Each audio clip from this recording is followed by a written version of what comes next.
more words for brothers that be stepping in front. You know what I'm saying? Straight up, I and I for 95, 96. Word to What up? What up? What up? How you doing, people? What's It up, is people? Saturday. How's it going? 4:20 instead of 4. We're a little bit behind schedule. That's gonna be my fault. But it is Square One time. If you know what Square One time, you're gonna be talking all things that are sports except for baseball. Reason why they can talk baseball, I don't know nothing about baseball. Other than the three strikes, pitcher, catcher, and the individual positions, I know nothing about it. If I had to name a roster on a professional Major League Baseball team, I would die because I could not do it.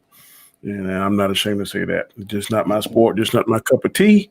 So if you're looking for baseball, you will not find it here. However, you will find football, NBA, boxing. And I think we're going to try and I'm going to try and educate, and I think the rest of the panel are going to try and educate ourselves in the what's the other one in the Octagon?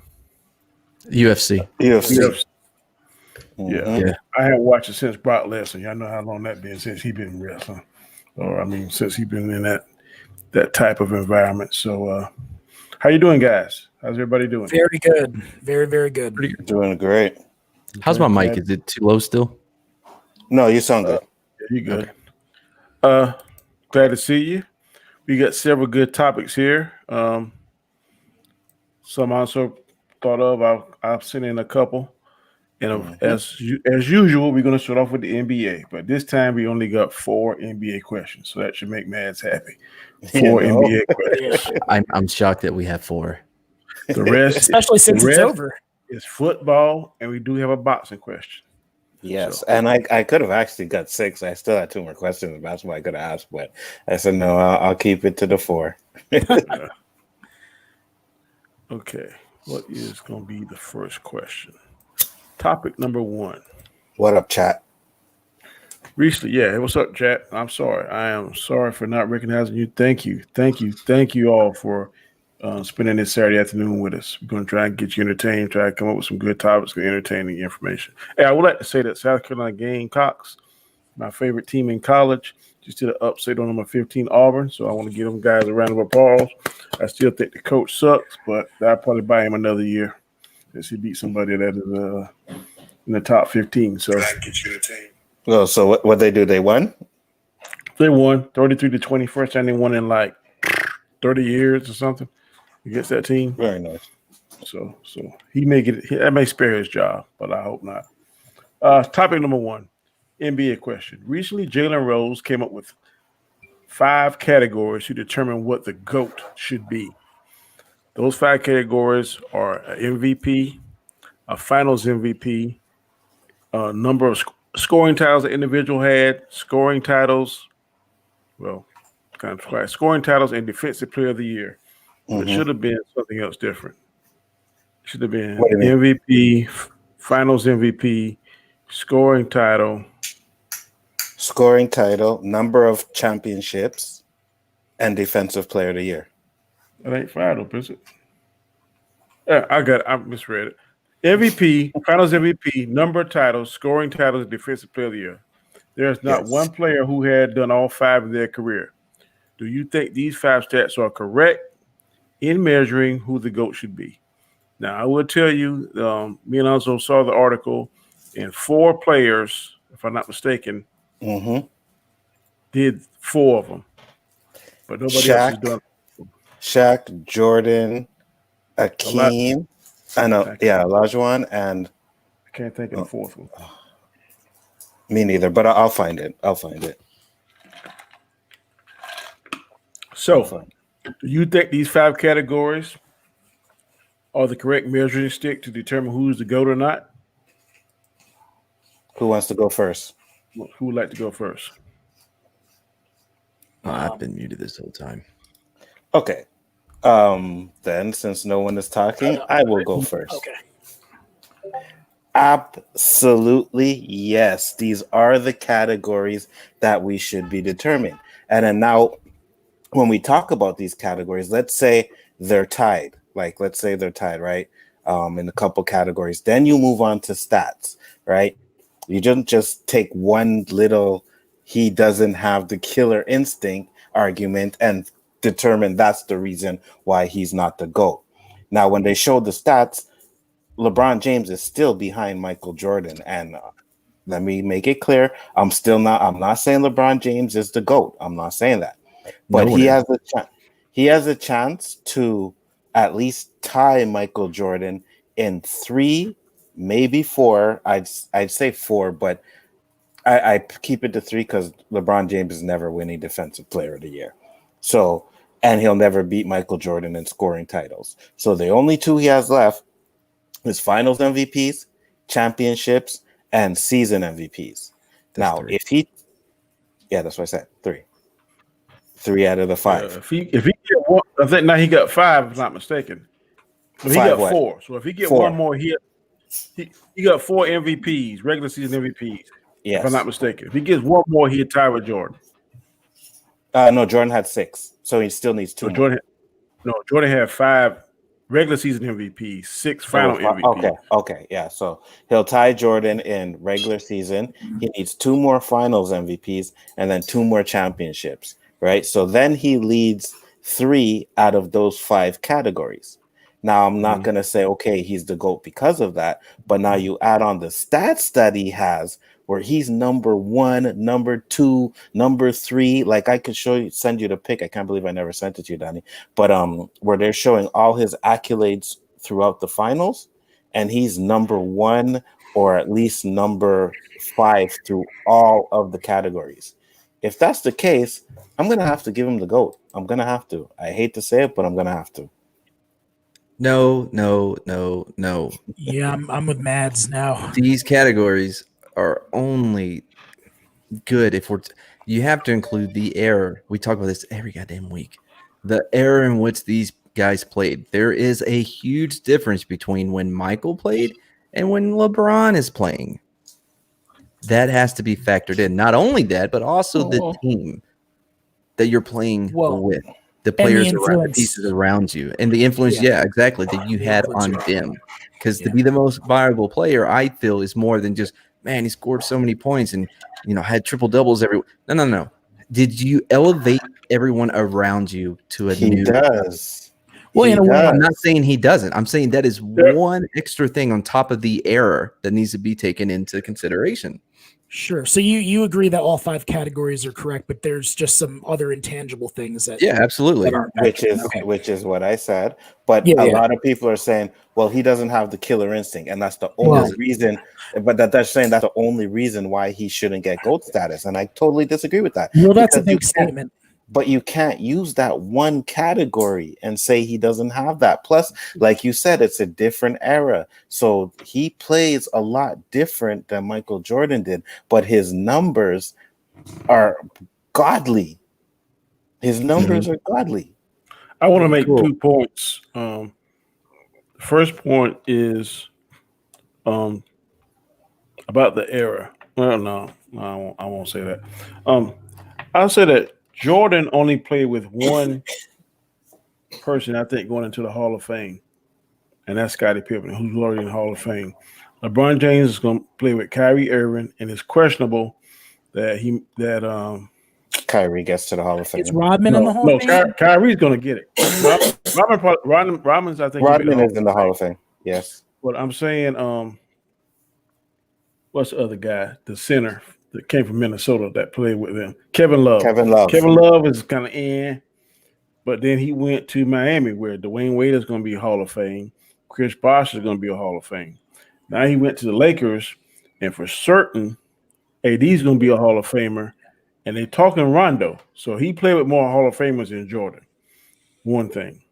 Now, when Matt said about the eras, Paxton will be a Hall of Famer. Steve Kerr will be a Hall of Famer. They will. Steve Kerr will definitely. I might give you Kerr, but I don't think Paxton. Paxton only made that one shot. Too, though. Kerr will be because of he make it because of coach, but I don't think Paxton will make it. Oh no, it won't just be for coaching. Go look at his career with the Bulls and then with the Spurs. He was he was shooting that three like crazy, so he's definitely gonna get in. Oh, Maybe Kerr. I mean, Paxton's is kind of iffy, yeah. but he also had Horace Grant. He's going to be in the Hall of Famer. No, he won't. Yes, he will. It's very easy to get into Yes, the he will. NBA Hall of Fame. I hate to say that. If you, It's way easier than the NFL. But I don't think Horace Yeah. Grant a sniff dug on the Hall of Fame. That's just my opinion. I could be wrong. The era thing. Let me ask a question. The boxing era where Mike Tyson came up in, is the competition more competitive then, or when Muhammad Ali Muhammad Ali, was boxing? hands down, Muhammad Ali. The Muhammad Ali era was tougher than the Mike Tyson era. Absolutely. Okay. Without a doubt. well, you know what? Not just tougher, and it goes with basketball too. Also, just different. Like the landscape is different. This NBA, where it's like everybody's shooting threes and doing certain things that they didn't used to do. But that doesn't translate into boxing. It just seemed to me like in boxing, the boxers got bigger and stronger as time progressed. I didn't see anybody that looked like Mike Tyson or built like Evander Holyfield at one point. or like the big Russian that won the title years ago. I can't think his name. Klitschko. I just and Lennox Lewis. I'm just saying, I'm not a boxing aficionado. I'm just saying, looking as a casual looker, I didn't see the guys that look as muscular and toned and fit and stronger in Muhammad Ali area. I think Muhammad Ali is the greatest, but I'm just saying I didn't see that. So the eye test. Here's why the era is without a doubt better than the era that Mike Tyson fought in. It wasn't because of size or skill. It was the level of competition, the level of talent that was there. People were losing belts that if they were in Mike's era, they wouldn't have lost ever. They would have went undefeated, right? Like Floyd Mayweather Jr. went undefeated. And a lot of that has to do with the lack of top tier talent that he had to fight. And the ones that he did fight usually were too early in their career or too late in their career. I will agree with you in the heavyweight division, but not in the lightweight and the light middleweight and those different weights. They've always had a steady crop of competition. Right, but maybe I'm just speaking about Floyd specifically because, and again, he fought some great fighters at the correct time. Hatton, a lot of people forget that Hatton was undefeated and was a champion when him and Floyd Mayweather fought, and he made him look silly, just ruined his career. But I just think, I'm sorry, go ahead. No, I guess just one thing. I forgot who said it in the chat. Mad said it in the chat. By the way, you got to change the name. There can't be two of us. Anyway, the reason why rings is such a fallacy when it comes to talking about the GOAT is because Robert Horry got 7. Are you going to call him the GOAT? Is he in the conversation for GOAT? He has 7 rings. You see, I get that, but we're talking about that's why there is talking about everything. Right. Rings does add. Bill Russell has 11. Right, and it does add to it, but you can't just because Bill Russell is not just the rings, right? You can look at his stats too. He's also in there as the GOAT. So it's not just about the rings. That's why I keep saying, like, it's not just about the stats either. It's the championships. It's the MVPs. You got to put that whole package together. And at the end of his career, if LeBron does match Jordan in some of those categories and then beats him in all the stats, I got to give it to LeBron. I hope my son doesn't hear me saying this shit. I hear what you're saying. I hear what you're saying, Alonzo. I kind of sort of agree with you, but right now in time, I don't agree with you. I think Jordan is still better. Right now, I agree. Yeah. But I saw Kyle Hurd. I watched the Kyle Hurd show, and Chris Broussard was on there, and Chris Broussard is one of my favorite analysis. And they made a statement that I totally agree with. They said that Michael Jordan is a better version of Kobe Bryant, and LeBron James is a better version of Magic Johnson. Okay, I could see that. I agree with that. As good as Kobe was, Jordan is slightly better. As great as Magic was, LeBron is slightly better. The only thing that I think Magic beats LeBron in, I think Magic was a much better passer than LeBron is, and LeBron is a phenomenal passer. But Mhm. Magic was just Mhm. incredible. You didn't know where that shit was coming from. So And one more thing I just want to say, we got to remember the numbers LeBron is putting up is in his 17th season. yeah, Mhm. no, Like he is. you go and look at how many players have put up those type of numbers in their 17th season, and there is maybe one. Part of it too is like what Matt said. It's a little easier basketball to play now. He saved his body when he got hurt with the groin last year. This Mhm. year, the There COVID was call, the rest, yeah. Mhm. and then there was another year I think when they kind of sat or something. So Strike season, maybe that yeah, was the time he won a strike season, and I if agree Jordan, with that. The NBA is easier, but the competition is a lot harder than when Jordan played. I'm sorry, it's just competition harder. now is harder. And it's Yeah, different. It's also absolutely, different. The style is different. The style of absolutely. play is different. There are more better teams now than there was when Jordan was playing. How do you guys feel about the losses, like the 6 championship losses? Does that factor in for you? Like Not It really. it, Jordan do- being it does in a way, but there's two losses in the finals that I cannot blame LeBron for. One in his first super time team? to the finals, Oh he yeah, went up against no one when he his first time in the finals, he went up against the Spurs, and he had nobody. I mean, he had Antoine Jameson, and like his Mm. team was trash. He took that trash team to the finals. The second one is against Golden State when Kyrie Irving and Kevin Love got hurt, and he still took them to 6 games. So I can't blame him for those two losses. yeah. Okay. All right. Let's check out question number 2. What's up, Chris? What up, Chris? Question 2. Kawhi has been described as selfish and indifferent. Do you agree? I don't know You know, about I the had selfish part, but he showed like he don't care. You know, I'm just here. I'm just here. you go ahead. I think that it's only because like when he's successful, when he's winning, like man, he's so cold. You know what I mean? Like he has such a great attitude, a great approach to the game. You know, he doesn't let anything get him too hyped or too low. But since he wasn't, you know, since they got rocked in the playoffs, now it's like, damn, he don't give a shit about anything, and he's selfish. I mean, that's all it is. If he was on top, if he was on top, they would be praising him for being indifferent and having and taking the game in his hands. I can see Uh, that. You got a point. and I can agree with that. But you see, me, because I've been following Kawhi from the beginning of his career in the NBA, I'd have to kind of agree with this because right now, especially how he forced his way out of San Antonio, you know, everything was about, and I get it, it's him, what he wanted to, right? But a lot of players sometimes they're concerned about their team, you know what I mean? Like he shouldn't, if he wanted out of San Antonio, no problem, but when he went to Toronto, he should have stayed there. But there's a rumor that he told the GM that he didn't believe they could repeat, that's why he left. So he didn't believe they could repeat, he left to go to the Clippers. And what happened, you know? Well, let me I, ask you this: You might reverse that in first.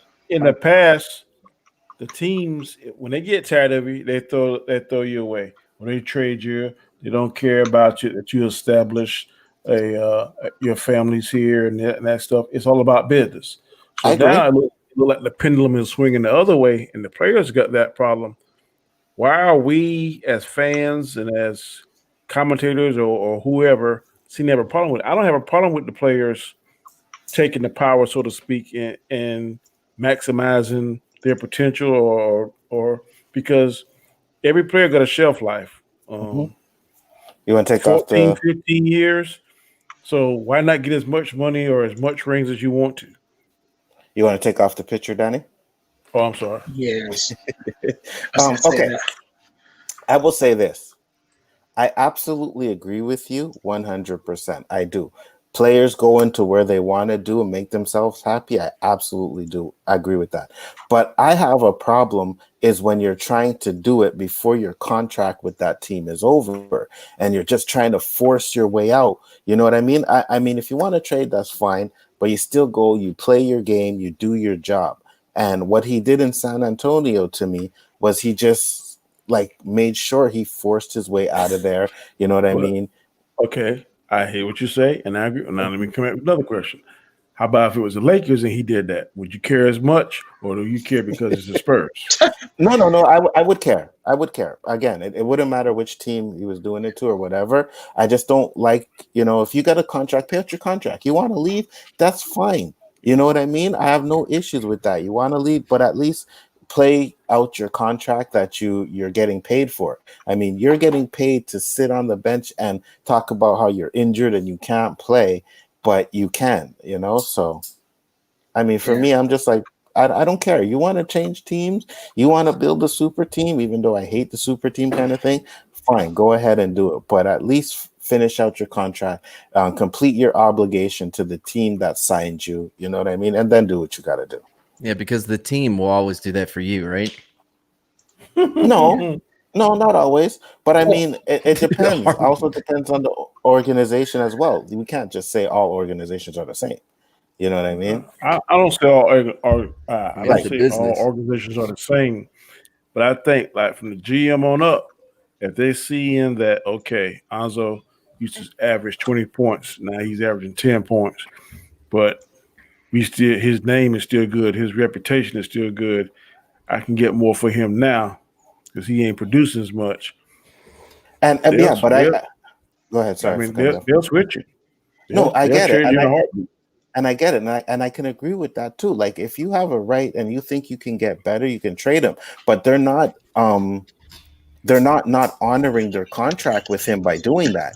You know what I mean? When you're a player and you're paid by a team and you sit out, you're not honoring your contract. You're paid to play the game of basketball. Right, but You what if know? he's injured? Okay, but if you're injured, that's a different story. But Kawhi Leonard could have played when he was doing that in San Antonio. He could have played. You know what I mean? And I that's what I feel. I'm like, you could have played, but you Okay. didn't want to because. Let me play devil's advocate. Mhm. KD did the same thing in the playoffs. He With was who? advised when he was at Golden State. He was Hmm. advised not to play. Mhm. He came back in game 5 or 6, I think it was, and was doing well until he did some kind of move, and now he's been out for almost a season But because but he but tried to. that's not. Go ahead. I No. mean, Sorry for cutting you off. Go ahead.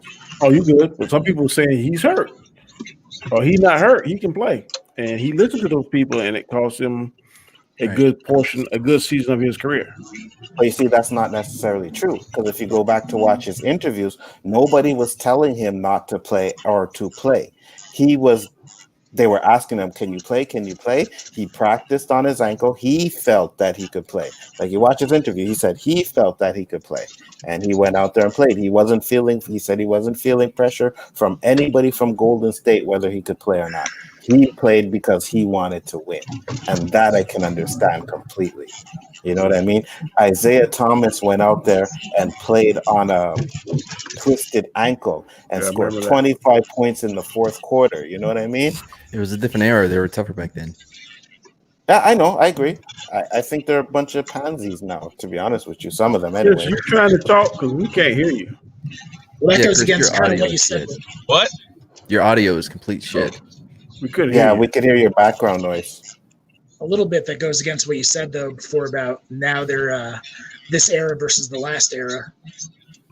Mhm. You know how they're pansies. You know. Go ahead. What you said something against that? Go ahead. You don't think the pansies this era? No, I'm saying you said like basically that goes against what you were saying about the Jordan, the era argument about how it's tougher now, but No. they're I said pansies. that. No, Okay. I said they're pansies, but I said the teams are tougher. There's Okay. better All right. teams in You're the saying the NBA now. competition. The competition, yeah, I still think they're all pansies. They cry about everything in the NBA. Oh, I got you. Yeah, Yeah. they cry about They don't have the everything. mental toughness, but they have the skill set. Is Right. this me? Okay. Does it look like Josh is in a cat house? Let me change my lights up a little bit. Yeah, hold Oh on. no, I was asking. You cool. Change How it. old are you? Well, I ain't mad at a cat house at all. he works in one, so that's why he got that little blue light and shit. You know. Oh, you work like what? You Like muted yourself, Josh. You muted yourself. No, I know. I was changing my lights. That's why. Hey, you good, bro? I'm just messing with you. do you work Okay. at a You like bother me. massage parlor? Yes. No, I work in a place where I call up the ladies on stage and I say a bunch of stuff. And I'm a DJ at a club. Yeah. Call it the happy ending. Excellent job you have there, my friend. An excellent job you have. Give me props to the panel. Yeah. Double melons. Okay, topic number 3. Magic urges Luka Doncic to join the Lakers. Would he be a Oh, good my fit? God. Nope. He's only good fit in Dallas. That's where he should stay. I think he should fucking stay in Dallas too. I do not want to see this guy go to the Lakers. Oh, please, Yeah. God, no. I've had enough of the super teams, man. Me Enough. too. Enough. Go on, Giannis- Danny. Go on, Danny. Giannis should go there too. Giannis should be a Laker next year too. No. No, I think he has Enough. more pride than that. I think he's like, no. I'm not just gonna go join some guys here so I can get a ring. Yeah, I'm he's not actually Kevin happy- Durant. I'm Giannis, actually come to happy San with the way the Antonio. Lakers are currently composed. If they get one more person, I wouldn't, but I don't want Giannis. I don't. No, I I was being facetious. Luka, okay, but if they can stay healthy, if this team can stay healthy now, I think they could get 1 or 2 more rings. I think they could. Mm-hmm. Yeah, you're not missing any pieces. It's not like, oh, we need a 3-point shooter. You guys have that, you know. You guys have everything you need. You have the big man, you know.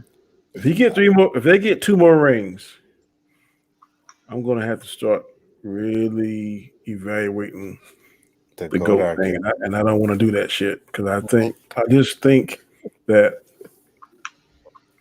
and this is what I always say: if I get a love with my grandfather, I would love to have one more day with him.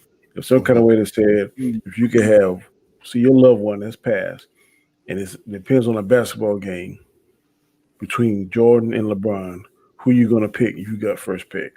I'm picking Jordan. I swear, I'm picking Jordan. I thought you were leading up to you would give up that day if it means that the Lakers. Yeah. Look, That's I like the suspense, though, man. I like the suspense. You know? I put my phone down. I'm like, oh, this is getting interesting. Let's see what happens. and like Michael Jordan was must-see TV. I don't think I ever missed a Chicago Bull game. I've done missed plenty of LeBron James game. So yeah, and I get it. I too, right now at this point, I would pick Michael Jordan too, especially if it comes down to that last shot. I'd probably pick Michael Jordan as well. You know, but I said if it comes down to that last shot, I'd probably pick Michael Jordan as well. Because of that venom, huh? I just know, you know, Michael Jordan got that dog in him, you know, and I know LeBron. I mean, we say he doesn't have that dog in him. I think he does. That's what it's I'm just a saying. different type of dog. Yeah, Jordan got that pit bull that you better not turn your back on. LeBron James got kind of like that boxer. The Chihuahua. Oh, yeah, boxer. Yeah, the boxer kind of. Yeah, I agree. I agree. You know, LeBron always looks for the best play, whether it's him taking the last shot or not, or something like that. Jordan would just take over the game. Fuck it. Jordan, you know? Jordan and Kobe like 2 pit bulls. You better not turn your back on. Doggone LeBron. And well, no, I can't say much, but LeBron is like, remember Magnum PI? They had them 2 Doberman pitchers, Zeus and Apollo. They like all bark and no bite. That's kind of like LeBron is. Yeah, You look terrifying. You look terrifying, and he could get you, but most of the time he just. LeBron's like a dog. Like, you don't want to leave the dog alone with toddlers, but like an 8-year-old, yeah, dude, the 8-year-old will be fine.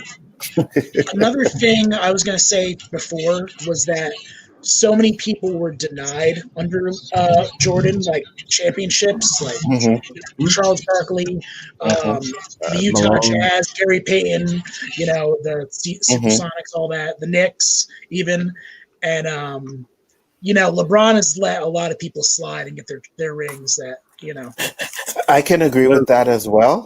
That's a very good statement, Josh. That is. It is a good statement. I agree with that as well. But again, like I said, the teams are better now. Like I'm sorry, but if Jordan was playing in this era, he doesn't go two back to backs. He doesn't. Two three-peats. You're out you of talk- line. That Does Jazz not go- team was good. The Jazz team was good, though. The Jazz team was good, but the and that team, Knicks The team. 90, I don't think 97, 98 Bulls could compete with any team that's playing. I agree that, but that 97 Bulls was only that 1 year. Those other Bull teams, I don't think they would have beat a Golden State. I don't think they would have beat the 2014 San Antonio Spurs. I don't think they would have beat Shaq and Kobe. I don't know. The Knicks too, though. The Knicks were in there too. They had a great team. Like I'm talking back in the. Yeah, but the Knicks they destroyed the Knicks. Okay, Golden State got two primary defenders. That's what's the guy? I can't think of his name. Klay Thompson and Draymond Green. Yeah. Okay. Do you think Klay Thompson, Draymond Green is better defenders than Jordan and Pippen? As well? Are better defenders? It to me, it's not even about defenders. It's about making them hard for them to score, because you can't stop Jordan from scoring, right? You go look at matchups though. And that's what I'm saying. If you neutralize everyone else, which I think that Golden State could have done, because at one point when they went 73 and whatever they did, that team's defense was crazy. That team's defense was crazy. The San Antonio 2014 team, what they did in the finals was, they call it the best played basketball ever, right? That Lakers and Shaq team was one of the most dominant teams ever. So I'm not saying they wouldn't have won championships. I just don't see them going 2 3-peats. I just don't. All I would say is no other team beat them regular season other than Golden State. And Golden State with KD, I give it to you. They would have their hands full. Yeah, but you're talking about 1 year, Danny. Okay, I'm saying Golden State without Kevin Durant, I think Bulls could beat them. Golden State with Kevin Durant, they got a long doggone road to hoe, so to speak. I'll give you that 1 year. I'll give you that 1 year where the Bulls went 72-10. I'll give you that 1 year. That team, I think, would go through everything, but that's not the team that they had for the full three. I mean, it was the same team, but they weren't as good throughout the second three-peat. You know what I mean? 70 and something, but they were like 60 and something them years.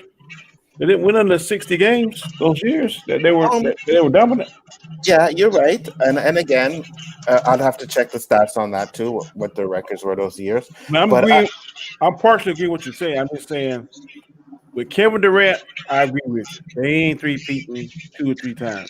But without Kevin Durant, I think they could do it. So you think they would have beat one of those Lakers teams? I do. No.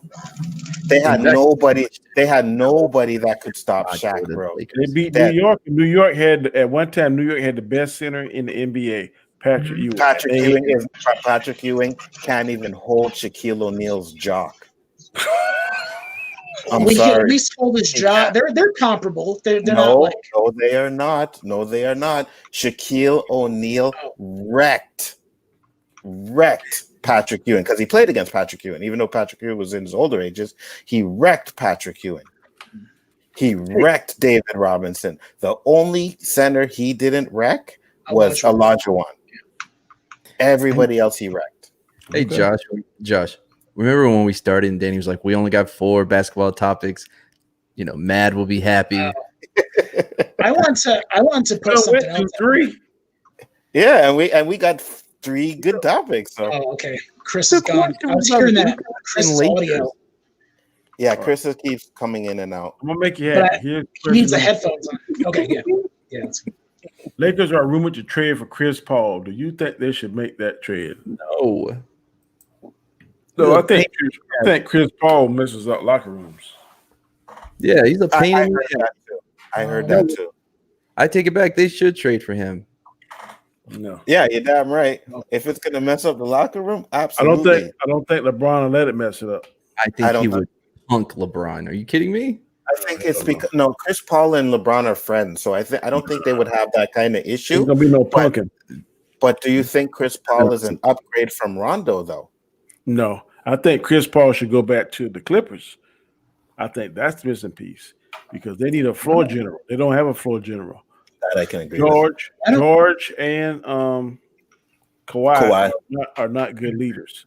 They're like, okay, we'll do it, but for as vocal and getting your ass important, say, look, Lonzo, you fucking up. Josh, you need to tighten up. Man, you need to be here. I don't think they got that in them. I think Chris Paul will come there, and that'll be the piece they need to give the Lakers a run for their money. He might fit better there. I agree with that. Why don't these players want to just stay with the team for their whole career? It's very irritating. Like, oh, I'm go here 1 year. What are you going to do next year? It's like, just stay with your team. Like, because they're ring chasing. If your team suck, what the hell you want to stay with them for? What team? I mean, Charles Barkley stayed with the Suns for how long? Like for. Actually, Charles Barkley went to 3 different teams though. But he get off with the Sixers. He's like, they suck. This is why. DeRozan, sorry, Danny, for cutting you off. Sorry about that. But I was just gonna say, this is why DeRozan was so upset because he wanted to stay in Toronto. Like he wanted to stay there. But see how they fuck you? Huh? See how they fuck you? No, I get it. I'm not saying they don't, but they also did promise him that they wouldn't trade him, and then they did. So that's kind of where they really fucked him bad too. You know what I mean? Like you're promising, don't worry, you're here, we got you, and then they traded him. So that's where they fucked him. But I think like, and I won't want to bring up because everybody says you bring up Tim Duncan, but Tim Duncan was like kind of the last of that generation to where he was going to stay with the team regardless. You know what I mean? But now everybody is ring chasing. Props to Tim Duncan, man. Props to Tim Duncan for sticking with him, and Ginobili and whoever else was there forever. You know, I like that, staying with a team for your whole career. you doing okay to you start that shit, okay? Don't do that. Really? I can only put up with one Tim Duncan lover on this show, okay? I was just, you know. Is that the first time you've ever been Phantom zoned? I think so. Last week, Danny was very nice to me, though. I didn't get Phantom Zone. Yeah, that Tim Duncan crap. There's only one person on here I'm going to tolerate with that Tim Duncan mess. Nah, but but just in general, though, like, you know, being a fan of, like, the Patriots and all that, seeing players stay with teams for a long time is, you know, it's good. Let me ask you this. If the team, okay, I'm glad you brought that team up because Tom Brady, in your mind, and correct me if I'm wrong, is considered to be the GOAT, correct? Yeah, without but 3 years ago, Belichick was like, fuck that. I'm Bill Belichick, and I'm about to get rid of the GOAT because he's starting to age, and I want to groom his next young hot shot. I think it's going to be good. So, you got a problem with that? Because what Tom Brady went to his daddy said, Uncle Belichick. He was there for 14 years at the time, you know what I mean? And we're ready to, you know, since 2001. So that's a long time. I'm talking about like in reference to like the basketball players now where it's like, you know, 1 year, 2 years, 3 years. I mean, he was there for 14 years, you know, before Belichick decided that he wanted to put the axe down. But you just said that you wanted him to stay their whole career. Tom Brady made it public. Tom Brady made it public that he could play at age 45. Years is a long time. Oh, at least a decade. I mean, that's a long time. You know what I mean? I'm just saying. He made it public that he could play to age 45. Most people don't even play that long, but no, that's like that equals to like 2 careers. 14 fucking years. And is he still playing at an NFL quarterback level? Yeah, he is. He is. Yeah, sometimes there are always exceptions to the rule, and I can't believe I'm sitting here defending Tom Brady. God, yeah, I don't like it. I feel dirty, but he is the exception to the rule. In a way, I agree with you. But if you're a team, right, where you feel like he can't pass it downfield like he used to, and you have a bunch of downfield threats, you're going to sooner or later want to make that change. You know what I mean? I'm not saying that he can't play at that level, but maybe his arm's not as strong as what they're hoping it for. You know what I mean? I'll give you that. But now that we've seen Garoppolo playing, that he made the right decision, because right now Garoppolo really ain't. He hurt first of all, and then he was pretty much non-existent in the last Super Bowl. The running game got to the Super Bowl. It made Made a mistake. No, it was not a mistake. Oh, no.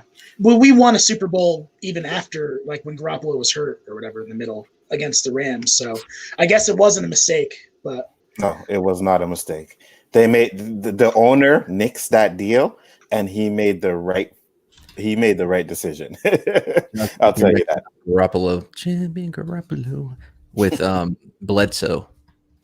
What's that?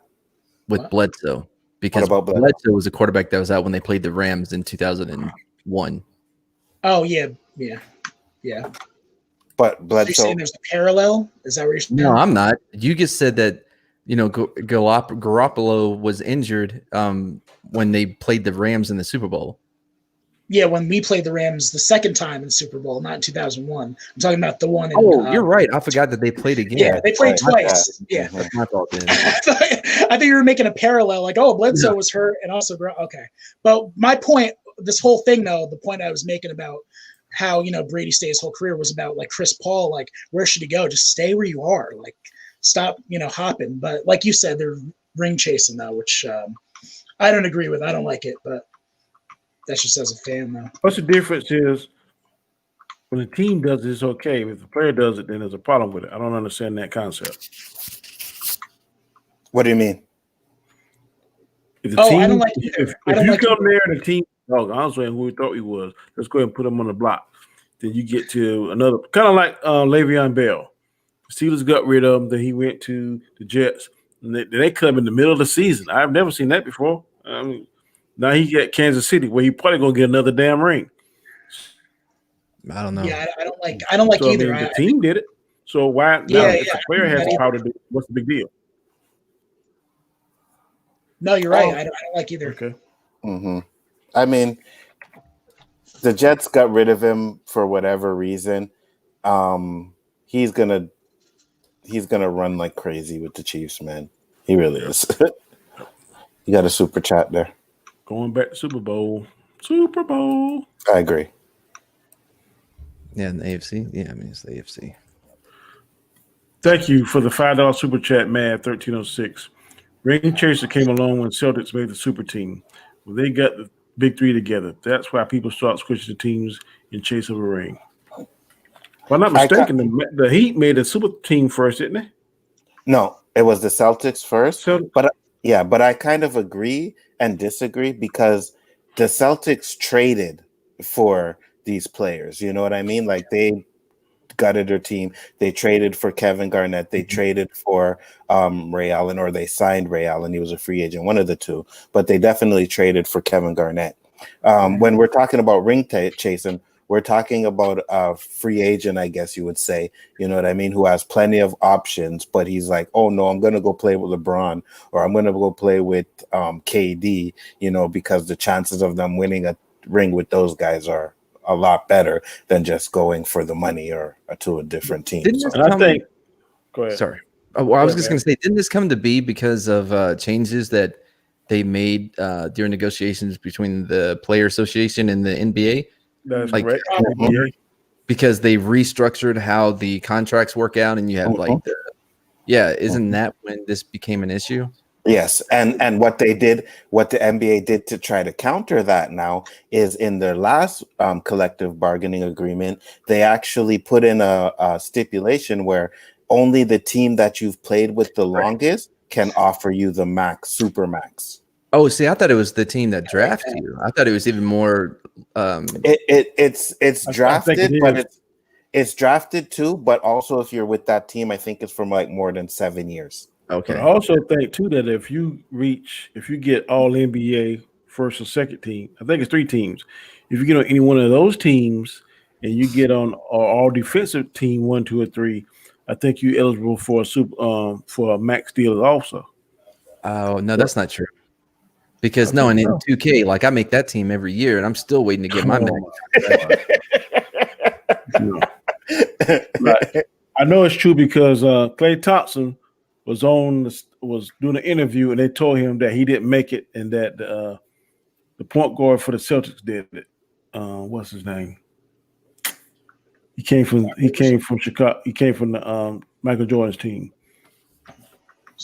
Came from the Bulls?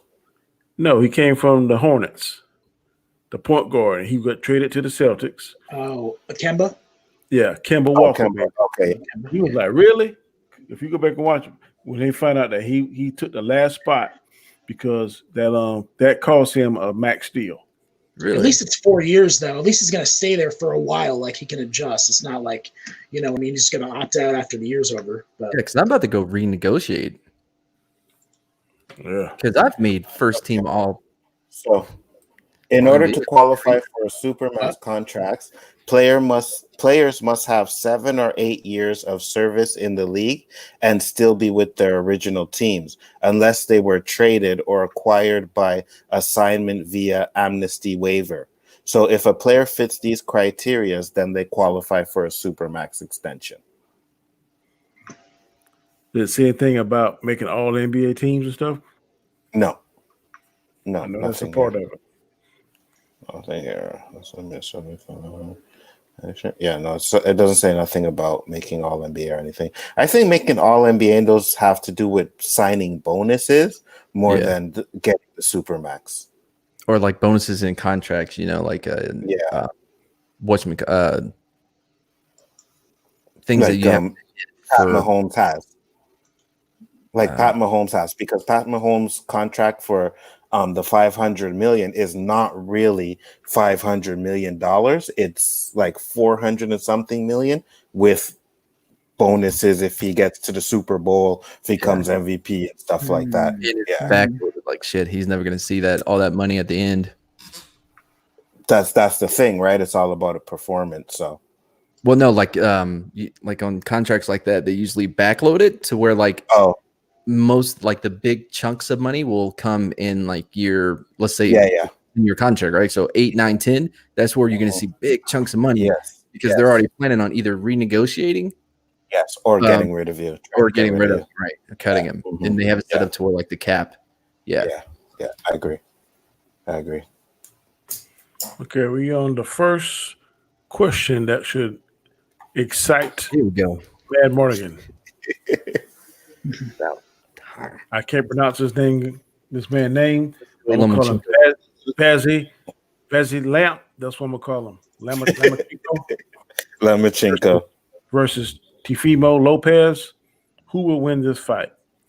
I'm going to do like Stephen A. Smith and defer to the boxing expert on the panel because I don't watch boxing. I only watch the heavyweight divisions, and I hadn't seen one of them since Mike Tyson fighting. But I did go and see those video fight. I mean, that video that Matt sent us, and that's Lampico. He's very skilled. So I didn't see the Lopez guys. I don't know. But based on what I've seen, if it's a battle of skill, then I'm saying Lemchenko probably will pull it out. But if it's them slugging and bruiser fighting, I don't know. Matt? Danny, could you put us back? For y'all to go first. Oh no, you go ahead, man. You start us off. I do have questions, but I'll wait till you're done with your promo. I'm sorry. Good. My promo. Listen. So I'm a big Vasily Lomachenko fan, right? Love him. I saw him like in his first fight. I just randomly came across it and just like, holy shit, this is like nothing I've ever seen before. His footwork, his angles that he cuts is amazing. And I've been following him ever since, right? I think that so outside of his skill, I think one of the biggest problems for Lopez right now is going to be his father. You see, both fighters are being trained by their fathers, but the fathers are like polar opposites. Lomachenko's dad, started training him when he was like 4, like 3 or 2, right? And then when he was 5, took him out of boxing and put him in Ukrainian dance and had him do that for years. I mean, he Samba. He's done all these different martial arts as well, and I mean, like he has been just brought up with this purpose, right? His whole life, like Tiger Woods' dad, right? Except without the yelling. His dad is calm. I've never heard him do an interview. He's never in the spotlight. It is about Lomachenko. It's about Vasily, not him, right? Lopez's dad is cuckoo bananas. The whole reason why we're here is because I think 2 fights ago, maybe 3 fights ago, Lopez was on the undercard of Loma's main event. And Lopez's dad went up to Lomachenko and was like, hey, my son's going to, he's going to destroy you. And he felt like Loma insulted him. Loma was like, no. He was drunk. You could smell the alcohol coming over here. And his guys had to come drag him away. He goes and tells his son, hey, Lomachenko insulted me. That's where the beef started. They've been talking shit about Loma ever since because Lopez is like, that's my dad. I got to back his play. Right. The other, they've been doing that thing where like, they have like a show like every day or every week leading up to the fight, like they do on HBO and shit. And in one of these episodes, Lopez is in tears crying about his dad not being his dad and being his trainer, not his dad. And he's like, our relationship is fractured. It's not the same. And, he's just my trainer. He's like, I really wish like he would be more like my father. There are significant issues between Lopez's father and him. And that is the last thing you want to come into a ring with a beast like Lomachenko. People talk about like he doesn't have the power. You got to be kidding me. These body shots that he has put down, guys, are horrendous. Horrendous. He has 10 TKOs, KOs, right? 10 out of 15 fights. The dude is legit. The dude is legit. He made 4 people in a row quit because he was so frustratingly good. And it wasn't just nobodies. You're talking about some of the biggest players, biggest boxers at that time, undefeated champions at that time, quit on their damn stool. They did not want to fight Lomachenko anymore. Lopez has had a much easier. So all of his fights are pretty much very easy. Like he dominated, except for this one against this Asian guy that was like super tall and shit. Other than that, like Lopez, he's been fighting garbage. He's not ready for this in any way. He's never seen anything like Loma. You can't find a sparring partner that can emulate what it is that Loma does. So I mean, I don't see any way that Lopez will win if not, I mean like a moral victory, not an actual victory. If he goes 12 rounds without either getting knocked out or quitting. Wow. So I was going to say Vegas agrees with you by a lot here. And I wanted some advice from you because I wanted to put a bet out and I see Lomachenko's minus 375. Mm-hmm. So I would put it on Lopez because Lopez does have power. Oh, okay. A small bet because the money to put on Lomachenko isn't worth it. You're not going to make much. No, I was going to go with the rounds. I see over 10.5 is minus 185 and under 10.5 is plus 155. So I was just going to, but from what you told me, okay. All right. I'd go under. Okay. Loma doesn't like this guy either, but he's like, I let my talking happen in ring, He's like, so you don't think it's going to go into decision then? Because it's the picture you kind of painted last week where I was like, oh no, it's going to go into decision because is Lomachenko going to use his defense and last the whole. So the thing about Lomachenko with his defense is it's all offensive based. Like it's crazy. He has the skill defensively of like Floyd Mayweather. And he even has a video where like he breaks down what Floyd does with his shoulder roll and how it actually works and everything. And he's 2-3 steps ahead of his opponent, right? Oh no, sorry. Go ahead. Oh, and but it's all offensive based because he's going to be there in the pocket, and you're going to keep missing him, and then he's going to slide, and he's going to cover up your eyes, and you can't see, and he's going to move to your, to the outside. He's going to step on your foot, so you can't get back, and he's going to pop you, and this is going to happen round after round after round. The first 2 rounds are going to be Lopez's best chance because that's when Loma is going to be downloading all the information that he's getting from you. As long as there's not a lot of clinching, I'm okay, man. Because that That's what kills me about it too. The clinching. And Loma's good about getting out of clinches, and he's also he's learned after the his second fight, which was for a title. He lost. This dude like low blowed him so many times, and from then, like he's learned that if it's even close to that area, he's getting the attention of the ref. He's like, hey, pay attention. You know, rabbit punch, whatever he has to do. Like, hey, pay attention. He's always on top of that because it's points. So yeah, no, the clinching. And most of the times that Loma has fought and people have tried to clinch up with him a lot, the refs have been really good about stepping in. Because, again, Loma has that superstar thing, like what we talked about in the NBA with getting fouls called for you all the time. It's the same thing. You know, if you've seen it with Floyd as well, like they're going to break up those clinches because Loma wants out. Loma's going to get out. I'm seeing a lot of fights here. This isn't the main event then, right? Or is it the main no, event? it's the main event. Okay. But they always have different fights on the card, right? Yeah, And there's going to be a fight will probably it's probably start at like 11 o'clock, and the That's right. main fight will probably start around 11, maybe 12. Club's gonna be quiet tonight, man. I think Lopez's dad believes his own shit that he talks in Lopez, but I don't think Lopez does. I think Lopez talks all the shit that he does because he is trying to convince himself that he is worthy and ready for this opportunity. I think it's going to be a good fight. You can't go into the match doubting yourself. You definitely gonna get your ass whipped.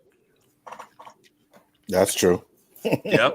Yeah, but there's a way of going in without talking the amount of shit talk that has been going on. If you need that to hype yourself up, you've already lost. Just a boxing Wait. question. Do you think that Buster Douglas he was going to beat Mike Tyson? Oh, absolutely, he believed it. Did you hear him say it one time leading up to it? Yeah, he did. No, I mean, like, did you hear him like, I'm going to do this, I'm going to do that. It's not going to go 7 rounds. You know, No. I'm going to murder. I ain't heard none of that. No, but he was confident about. Okay, if we're talking, is that what we were talking about? Cocky. Is that what we're talking about? No. Well- This is the question here. Hold on. Let me pull it back up. Okay. Valley L. That's what say VL versus TL. Who will win the fight?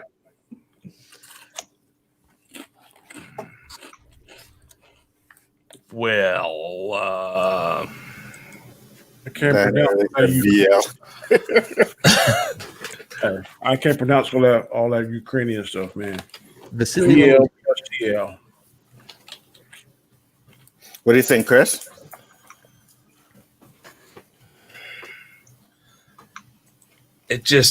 what weight class is it?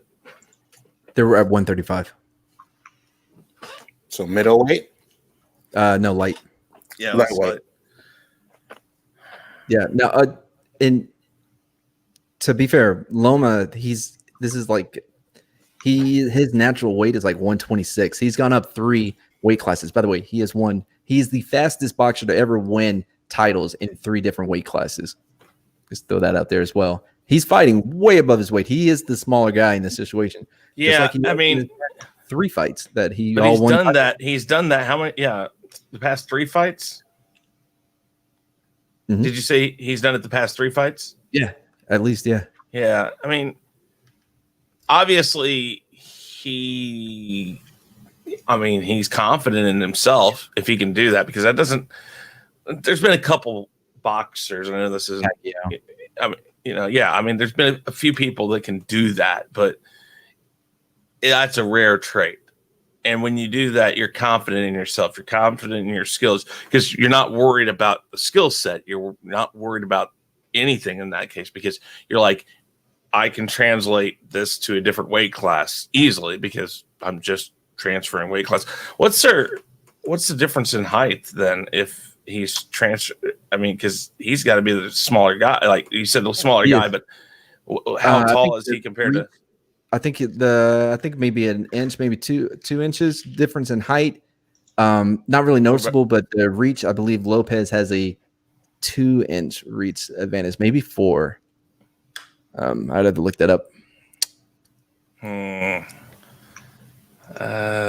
Boy. But the way Loma fights, though, he's going to be in the pocket, like he's getting like into like like he's coming in close, and he's going to frustrate the shit out of him, man. You got to watch the feet. His feet are great. He knows how to step on the foot. Advantage. I'm looking at the stats and stuff that they both have here really quick, and so they're both coming in right at 135. Mm-hmm. Yeah, I saw the wording. That 3-inch reach difference going to be a. It's not. Although I'll tell you what's going to. I'll tell you what's going to possibly bother Lopez with this.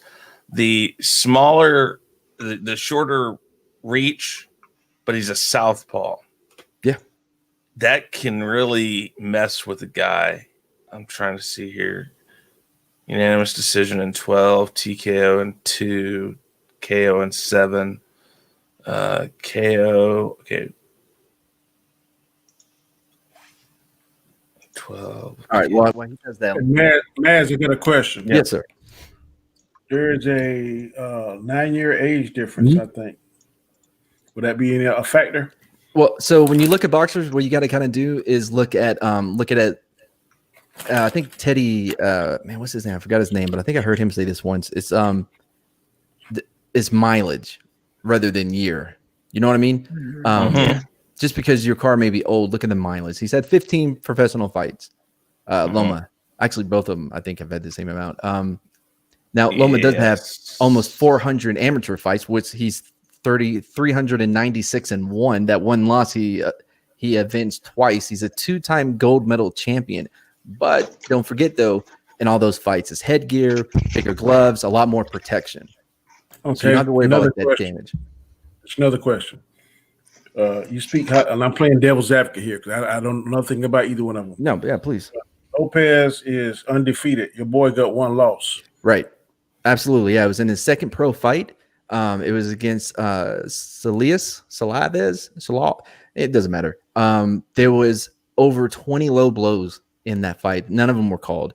It was the first time Loma went against somebody that just mauled him in low. But by the end of the fight, Lomachenko had figured him out and was hurting him. That last round, if it would have gone 5 more seconds, it would have been over, done with. And he learned a lot from that. Like I've always said, you learn far more from a loss than you ever will a victory. I think it was important for him to have that loss, and especially that early on, because he rebounded immediately. His third fight was for a championship, and he won. Every fight after that has been either defending or winning a championship. I got third and final follow-up question. Sure. Well, you want my answer real quick? Go ahead. On this. If it goes more than 7, Loma's going to win. And absolutely. If it's under 7, it's definitely Lopez. It's going to be if Lopez gets to him within the first definite 5 rounds, it's going to be like a TKO. That's the only way Lopez wins this, because everything I see right now, and without actually going back and watching like some of his fights, it looks like Loma is a much more technical boxer, so his points are going to be better, and that always bodes well for longer fights. If Loma can get out of those first 5 to 7 rounds virtually unscathed, I guess it looks like everything I'm seeing here, Lopez's big thing is his power, his ability to basically get to his opponent quick and take care of business. And Loma can do that, but he seems to have the advantage when it comes to a longer fight as far as points will go. The longer this goes, the more technical Loma seems to be, and he will get his points. Therefore, he'll win the rounds unanimous decision in 12, probably. If Lopez gets to him early and can stun him a couple times, knock him down. I'm staying away. I think I'm going to stay away from this fight. And that's the thing. I wouldn't.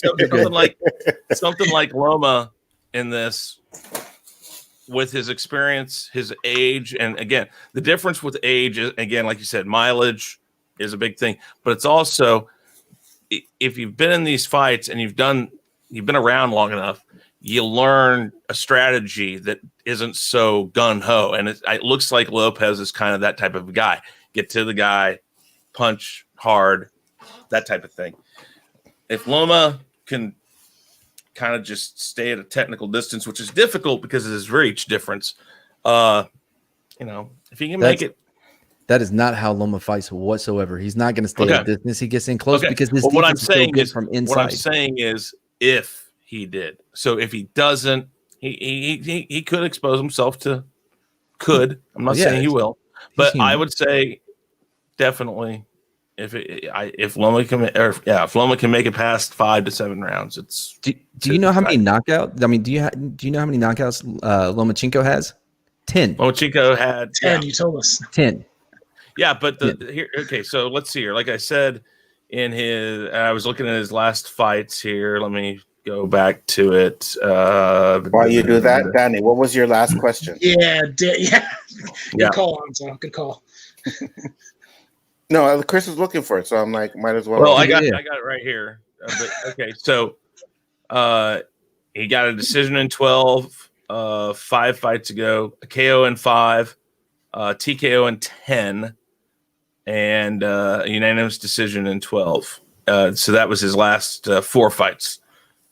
14, 16, 18, and 19. So those are the last ones. So he's had 1 outright knockout, 1 TKO, and 2 decisions. Mm-hmm.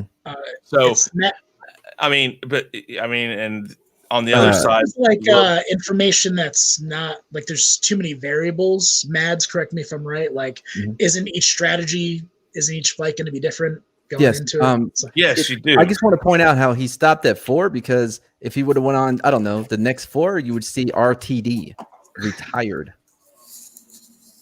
Was it a knockout? Refused to they wouldn't come back into the fight. 4 throw in the towel. Wow. It's just funny that you stopped. Well, that's all I saw right there. I could go back and look, but even if they threw in the towel, that normally will go under, depending on which faction it's in. They'll put it under a TKO.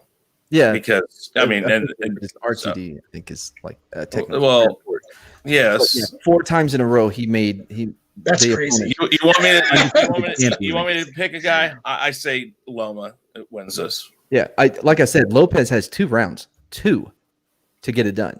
2. Mm-hmm. And that's just because Loma's going to be downloading all of the information that he needs on how he fights. Danny, what was your question? You're muted, Danny. With the age difference, with the reach difference, and the access that Lopez could study Loma's 1 defeat, do you think he has a puncher's chance of upsetting? Because it's been my general thing that it's kind of like any given Sunday, a match is kind of like any given whatever night they fight. Well, yes, absolutely. I mean, there's always a chance, for sure. In fact, Loma in the Linares fight got caught with that southpaw killer, that straight left, because he got cocky. He was whooping that ass, and he walked in, gets straight on the line, and didn't move his head, and he got knocked down and got back up. He's like, "Oh, okay. Well, I needed that because from then on, dominated." Okay. But there is a chance. But I think from that. This is going to be viewed on HBO tonight? Nope, it's on ESPN for free. Yep. I might check that out. No, I will. And also, I miss good boxing. This is it. I mean, it looks like a really good match. I miss good boxing, though. I mean, it's one thing. Boxing, unfortunately, I think with the advent of MMA and all of that coming around, I think that people, I guess, just turned away from boxing. And again, you think of the names of the 60s, 70s, and 80s. Those names have gone away over time, of course, like they always do, and nobody's come back to pick it up. But it looks like a really good match. And this is the first fighter I've been invested in since Floyd Mayweather. Yeah, well, I'm all in on Loma. And you know what's funny, man? I remember when MMA was Ultimate Fighting first started. Me and my friend were sitting on a stoop, and he's like, "Oh, I love MMA. It's gonna kill boxing." And I was like, "There's no way it's gonna kill boxing." Fast forward to now, MMA is killing boxing. Well, Think so of- part of that problem is because like right now, like they're unifying the lightweight champ. And by the way, it's the first time since like 1988 or some shit for the lightweight division. Like there's 4 belts. You have the IBF, the ABO, the ABBC, and the TI4. You know what I mean? Like too many federations and divisions. Exactly. That is the problem. That is the problem with boxing. Boxing 10, 15 years ago should have said, guys, there's a problem here. And if we don't address this, we're gonna screw the pooch. And they did screw the pooch because they should have said, let's consolidate all this. Let's get our rankings together. Because you always hear the world. You have all the different promoters, though. Yeah, exactly. Well, that's the thing. It's promoters, and at one time that worked for the cause because it was a spectacle, it was a show, and then they got a little too big of themselves, and MMA saw a way in. You have who do you have in MMA? Ultimate Fighting, the UFC. That is, it's not the only thing, but that is the big number one thing. And you got one guy that controls that. It's the brand over fighter with the UFC for the most part. You have superstar fighters, but there's always another one that can be built back up. Exactly. But if I can just say 2 last things about this fight, all right. These are important. There's 2 things that I see that Loma has been doing that I don't think I've ever noticed before, right? One is when the guy's up in the guard. I'm gonna move this back a little bit. When the guy's up in the guard like this, right? He'll put out his jab. He's not really trying to hit him. What he's doing is he's covering up that little bit of space in the guy's guard so he can't see, and then he'll slide to the guy's side, and so the guy will look, and then he's being hit from the side. He's trying to turn. He's off balance, and Loma takes advantage of another thing. It may have happened is where the guy's in the guard. He will actually pull down the dude's hand with his, and then hit him with a hook. Never seen that before. It's crazy. It's not against the rules. What is he doing right now? Huh? I think it's not against the rules. I think that's the thing. It's too many people. Well, think about this. It's people who think, well, that I can't do that because if I do that, it's against the rules. Well, it's not. That's a brilliant thing to try to pull because not only will it surprise the guy, it'll be like, what the hell is he doing? Well, by the time that first thing going through your mind, if you box when you're like this, when you're guarding yourself, if that guy pulls that hand down, you're just gonna be like, what the hell is he doing? And then boom, clock. He's so fast, he'll do it with the same hand. He'll pull it down and hook him with the same hand. It's amazing, man. Amazing. Nice. Last thing, I know I said 2, but this is the last thing. After the fight, I'm having a stream. I got it scheduled for, I want to say 10. I'm not sure if the main starts at 9 p.m. or not, but as soon as the fight is over, I have a stream. You're all more than welcome to come join in on the panel and talk about it if y'all watch it. What time is it?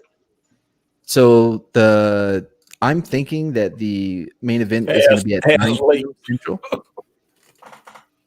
What was that? 9 p.m. Central. What are your Eastern, right? So yeah, 8. So 12 will be 12 o'clock.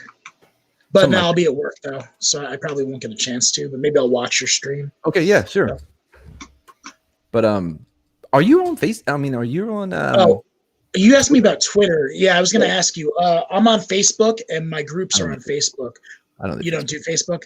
I don't do Twitter, but I should. I should do Twitter because Facebook, it's really wonky. Yeah, so if I get on Twitter, I'll add you.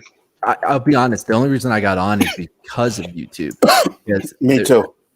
That's how everyone communicates within the communities. That's how Chris, Anjo, me, Danny, everybody, we all talk. Like that's how you meet more people. You meet more streamers because now you're in DMs with other people. You start bullshit and you get on more streams, and that's how I've been able to, to get my 100. I'll go to your Discord. I'll go to your Discord link, man. Whose? Yours, your Discord server, the Mads Discord server. I don't have a Discord. I'm messing with you. Oh, do I have one? He's like, what? Wait. Most people don't, but I've been trying to work on getting a Discord going, but it's like I've It's got like a whole nother Discord. world. I've got that thing going. It's like It's nothing compared to Twitter. it's just it's like I have it because it's one more thing that some people prefer to use over another. That's I mean, I'm on Instagram not because I have to be, but because I got 2 or 3 people I communicate and they prefer using that over Twitter. I got Facebook. Why? Not because I use it. I mean, I haven't used Facebook for what Facebook was used for 10 plus years.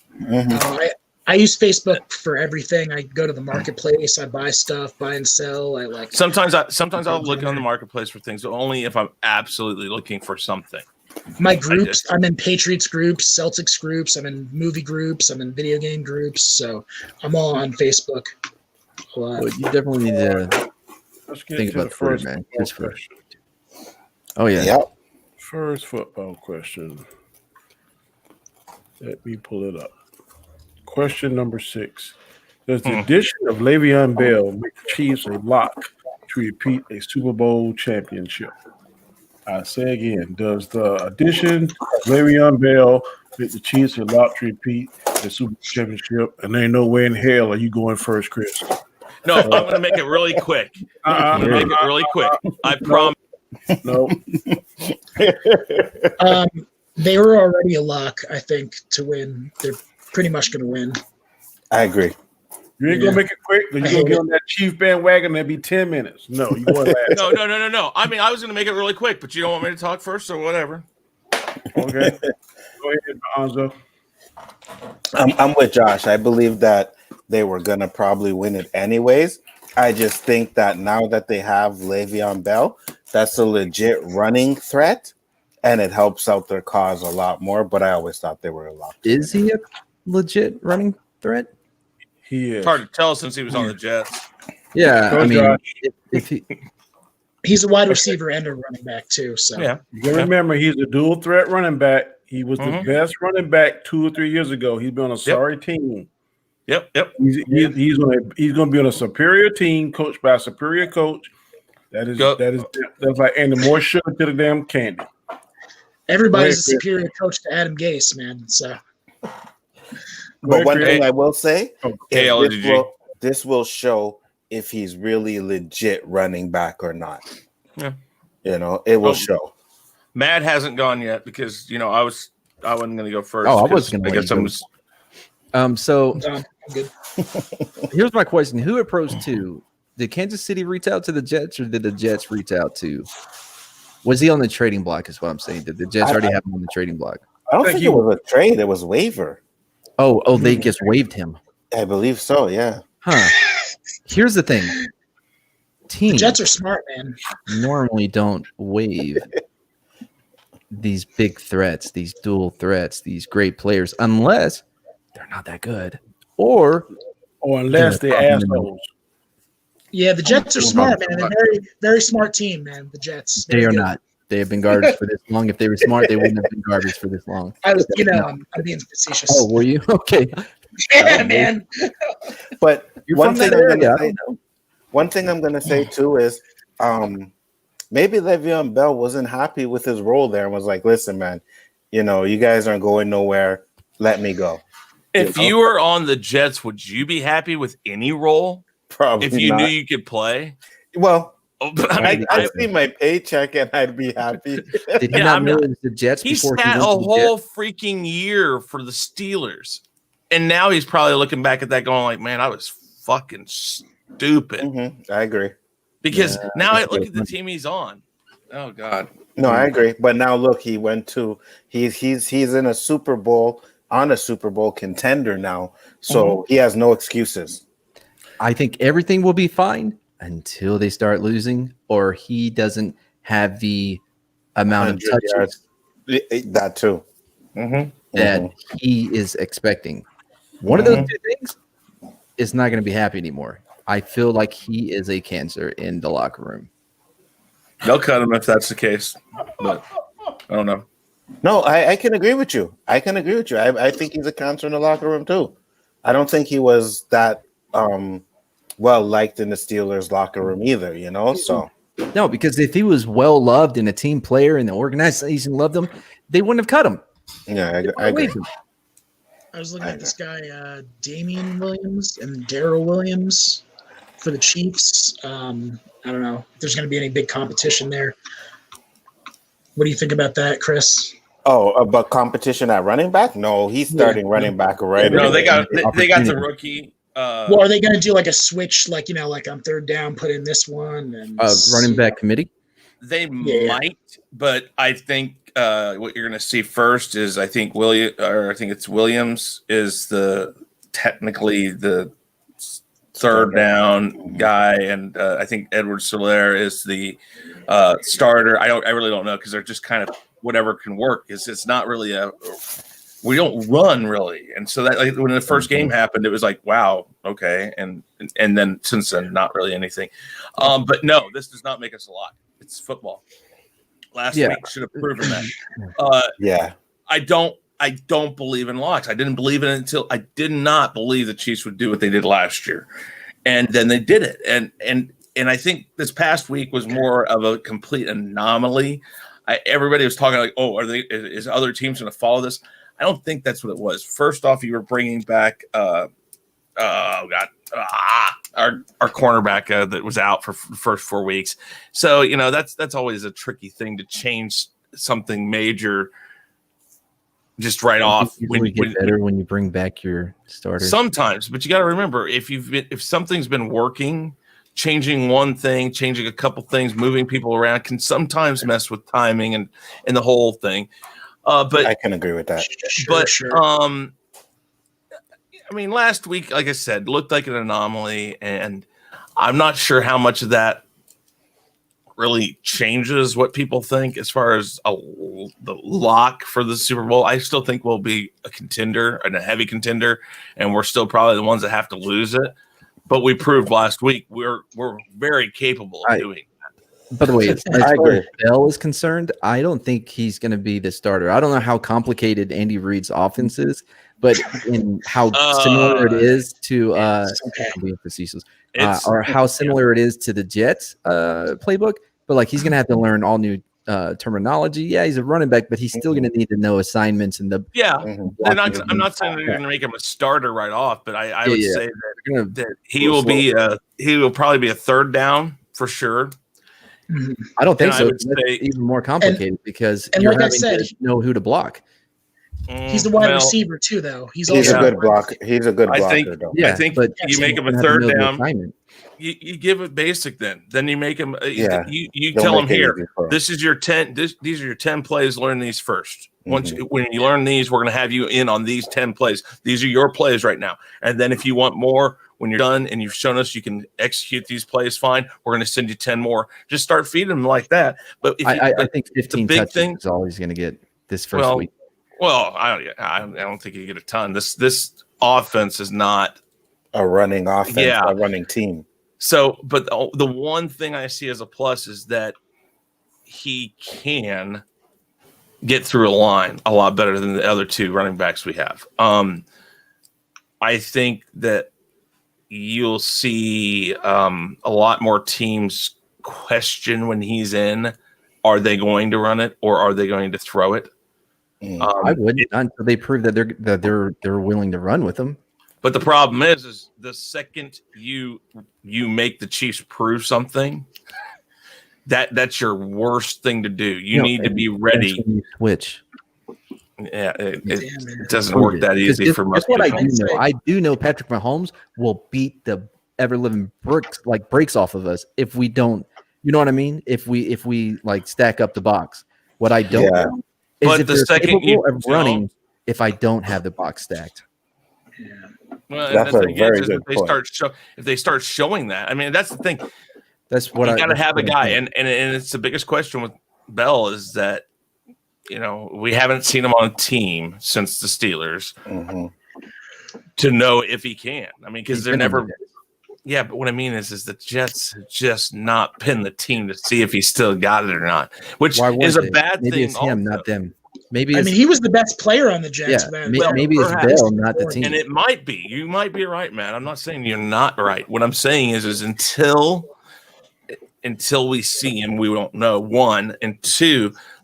The one thing that would bother me about this I said that we needed to go get him the year after he sat, because that's when we needed to get him, because that was when he was still probably one of the yeah, best running backs in the game yeah. at that time. And the longer you sit out, and let's face it, he has not been on a team that helps him and what he can do, because even if he had, well, like the Jets had no offensive line. Have you seen the Jets? You know what I mean? They couldn't block for him. But that's the thing. Wait. I'm sorry. Let me rephrase that. Go ahead. Sorry, Anza. No, I was just gonna say that, and another thing too is the Kansas City Chiefs only signed him to a 1-year deal. Yeah. So they're basically just testing him out right now to see. Yeah. You know? It's smart. Yeah. I can agree with that. Yeah. Okay. Danny I had think no interest in that shit. No, yes, I do. I'll wait. Everybody talk. I want to say what I want to say. I think that Kansas City. I think this is gonna. I think they were already going back, but I think this is definitely just the icing on the cake. This is going to seal the deal. The reason why I think 2 or 3 years ago, Le'Veon Bell was considered the best by some commentators. I thought he was the best running back in the NFL. He ate us alive. Now, people are. I've heard some people on the chat say on the panel say that he's bad for the locker room. I don't think so. Le'Veon Bell and any other running back know that they got a shelf life of 10 years. The second they reach 30, then people are trying to trade them, or they're trying to look for the next 21-year-old sensation. Le'Veon Bell said, look, I'm trying to get my money. I've done all this. I've done that. I've done that for Pittsburgh. I need my money. So he held out. That puts less wear and tear on his body. I think the coach who should get fired, I think he's outlived issues when it's at Pittsburgh, was mad. He said it in interviews. Also, I think it's a big no-no when somebody is holding out for whatever reason, the other players on the team putting their 2 cents in, because that's that man's money. Nobody should be looking at nobody else's pocket. That's why I heard Pittsburgh Steelers players said that. He went to the Jets, and we all know the Jets are sorry as hell. So technically, Le'Veon Bell doesn't have 2 years of wear and tear on his body, because more or less he set up for the past 2 years. I think he is going to appreciate Le'Veon Bell. He's going to learn him an offense, a couple of plays. He's going to be a cash cow running back for Kansas City, and that's going to take off some of the pressure off of Mahomes, because the running back that they got now is a bust. I can't think of the rookie name. That first game, he came out looking like Edwards still there. Now he looked like Danny Vader. So that's why they got Le'Veon Bell and picked him up. I think I could be wrong, and I'll say I'm wrong if I give him 2 or 3 games, and Le'Veon Bell going to be back in football shape and form, and it's going to be a damn what the hell happened. That's what I think. You finish? I'm finished. I have to go back to what you said. Who coach should be fired? Thompson, what's his name for the Pittsburgh Steelers? Why? Agreed. Because he let 2 of the best players go because he couldn't control the locker room. He didn't let them go. No, I'm not saying let him go. I'm not saying as in cut them, but he couldn't control 2 of the best players in the NBA. But Belichick couldn't control Antonio Brown either. Okay, but I'm saying some of that responsibility is on the coach. But you can't predict the way a guy's attitude is going to be. You can't change a person's attitude. And if someone like, especially with Antonio Brown, who was a prima donna, you can't change that. And another thing too is he should be fired. But Steelers have never had a losing record since he's been the coach. So why fire him? Okay. And now we're 5-0. We're 4-0. Why fire him? We'll see, because the Steelers kind of like Dallas. They'll look good a certain part of the doggone season. Close. Okay. The Steelers have had like. Do you think the Steelers are going to the Super Bowl, Lonzo? Huh? Do you think the Steelers are going to the Super Bowl? You think they're going? No, but they're in the talks. No, they're in the talks though. You can't say the Steelers are not in championship. I'm saying you. I said, do you as a Steelers fan think they're going to the Super Bowl this year? No, I don't. but I'm not going to okay. say that they don't have the chance to. That's Let me totally ask you different. this. I'm going to tell you what a lot of well, let me put it this way. I'm maybe old school with the Chiefs and stuff. I remember every damn time the Pittsburgh Steelers knocked us out of the playoffs. If we go up against the Steelers in the playoffs, I'm going to be worried. Period. The Steelers don't get rid of coaches. They've had the 3 coaches over the last like In the history of years. the I'm going Exactly. to be worried if we go up against the Steelers. I was a worried. lot of I was people worried should be last year. worried about going up with the Steelers. Our defense is legit, Well, and we still have opponent offenses. No, it's not it just is. that. It's not just that. It's the fact that I think some coaches just can't figure out those certain teams. I agree. I think that Reed has an issue figuring out the Steelers Why are you laughing, Danny? because he's laughing at your legit defense. We do have a legit defense. Look, I find it funny because in the other arguments, you say the defense is crap, and now this year they got defense. So to me, that's funny. That's all. That's all I'm laughing at. But defense can go from year I'm to year. not. I'm You not can saying have a they don't have crap legit defense, Anzo. I'm not saying they don't. All I'm saying is it's funny because in the past arguments, most of the arguments, you say their defense ain't all that good. Now this year, they're gonna. To me, that's just funny. I ain't saying it ain't true. I'm just saying that's funny. That's all I'm saying. Well, it's not just the defense, right? Ben is back, right? Yet last year they went 8-8 without Ben. Right now we're 4-0. We got a test on Sunday with the Cavs. It's the Cleveland. It's gonna be a test. It really is because I see some signs in Cleveland where they're not a bad team. You know what I mean? But at the end of the day, I think Steelers pull it out, and Steelers are definitely going to win their division. I'm sure of that. So, I mean, they have the Bengals. Yeah, we'll see what the Ravens do though. The Ravens might say something about that. The Ravens. do we play the Bengals? The Ravens this year? Yeah, you play them every year, bro. Twice. Yeah. They're in your division. And in the beginning of the Super Bowl, the beginning of the season, we asked who you think going. Most commentators they ask who you think going to the Super Bowl. It's Kansas City, and a lot of people say Tampa Bay. Cowboys. And this is nothing. I'm not trying to do no pot shot, but I haven't heard anybody say the Steelers.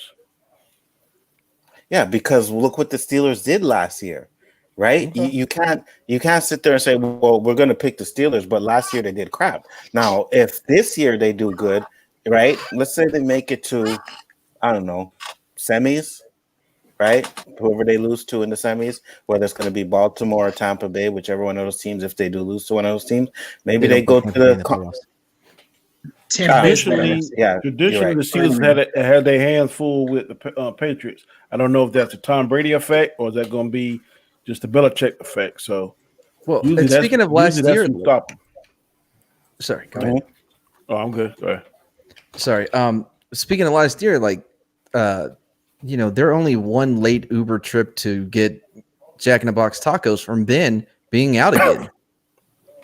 That diabetes is gonna flare up. On his ass, please.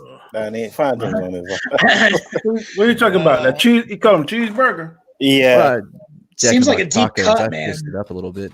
I don't know. That was too much of a deep cut for me. I didn't get your joke, but they call Roethlisberger Ben cheeseburger, bro. Yeah, he's fat. And he's saying because he's fat, but still, he has type. He's fat. He's big. He's not. I don't know if he's fat. He's fat. Type 2 diabetes. He's like 6 they were foot talking eight, about having to take a foot. So wait a minute. Ben is still playing. Is Dak? Oh. Man, Phantom's known him. Yeah, that's Dak. I mean, you've been saying Ben wasn't going to be playing from the beginning of the football because season. of diabetes. And I'm just saying, Ben is still on the fucking field, and Dak is not. So, man, I felt those that things burn don't from compare. here. Those that things burn, don't compare. That burn my came all the condolences, way man. down from Canada. Just was like, what? I genuinely apologize to Mad, man. I'm so sorry to hear that about Yeah. Dude, that was sucked. Sorry my to. girlfriend, she was convinced that the wait. shoe was just like halfway off. I'm like, no. This shoe is on. And Yeah, she's like, no. It Yeah. looks like because it's bent the wrong way. I'm like, yeah. yeah. I can't this believe I foot watched thing. it, No, man. I I'll wish I tell you didn't what. watch it. The Matt, minute I seen that, Yeah, I don't want. I shouldn't have. I saw that and I went on YouTube and I looked up career-ending injuries and I saw 3 on that were the exact type of thing. mm, And I pray to God, because I'll say what, you know what? I am not a Dallas fan, but Dak is Yeah. a freaking beast. I love that guy and the way he plays. And I hope to God that they get him back next year. Yeah, I don't Or pray at for some injuries, point. man. I'm not. They I'm say not 6 into months. He'll be back. Well, Yeah. once He's they get coming up him in another back, topic though. once they get him back, We got a question that's going to address that. okay. All right. Go ahead. Sorry. I wasn't telling you that to hurry up. I'm just saying we No, got you're fine. But question number 7. Now that Dak Scott seems to have a season-ending injury, do you think Andy Dalton will step up and get wins for the Cowboys? Ooh, I'm very curious to see what Mad Martin's going to say about that. no. Yes. The floor is He will yours, get man. wins. Yes, he will get wins. You got to remember, Andy Dalton he's a former Pro Bowl quarterback. He made playoffs, I think, 5 years in a row. He is serviceable, and he's playing with a hell of an offense. That offensive line is going to be the Achilles heel for the rest of the season, both in the running game and in the passing game, because Andy Dalton doesn't move. I'm sorry. I didn't mean to do that. Oh, okay. I hit was the like- wrong button. I hit the wrong I button. think I was doing all right. I But yeah, no, apologize. I think that he will be able to get wins here and there, but I think they're going to win the division because the division is garbage. And but whoever they play in the first round of the playoffs is going to be a quick bounce back home. Let me ask you a That's follow-up where we question are. since you're the only Dallas Cowboy person up here. This is sad. Let's say that Andy Dalton comes in, he gets the wins. What does that say about Dak? And also, what does that say? Does that make Jerry Jones like a genius for not giving him a max contract? Well, so I don't think that those two things really so you're looking at kind of the same situation as like we saw with Wentz and what's his name? The Nick Foles, right? Foles. Nick Foles came in, won them a Super Bowl, and they still said, "Nah, get out," and gave because Wentz was the future. Andy Dalton, it doesn't matter if he wins the Super Bowl or not. He is not the future of the Cowboys. Dak Prescott still is. However, when it comes, I think we have a topic about that too, with the future of Dak. If you want to save it, Mhm. Yeah. Okay. No, we do have. I that. would. we go around the chat now. Next. Whoever want to go next. Chris, go ahead. I was just gonna say, go back to the question. Let me make sure that I'm. About Dalton. Okay, yeah. I'm with Matt on this. Okay, so last year when Mahomes went down for a couple games, we brought back Matt Moore, and he's not even never been a starter even, let alone, but he was serviceable for that. And I understand this is for the rest of the season, but Dalton has played seasons, and he's looked decent.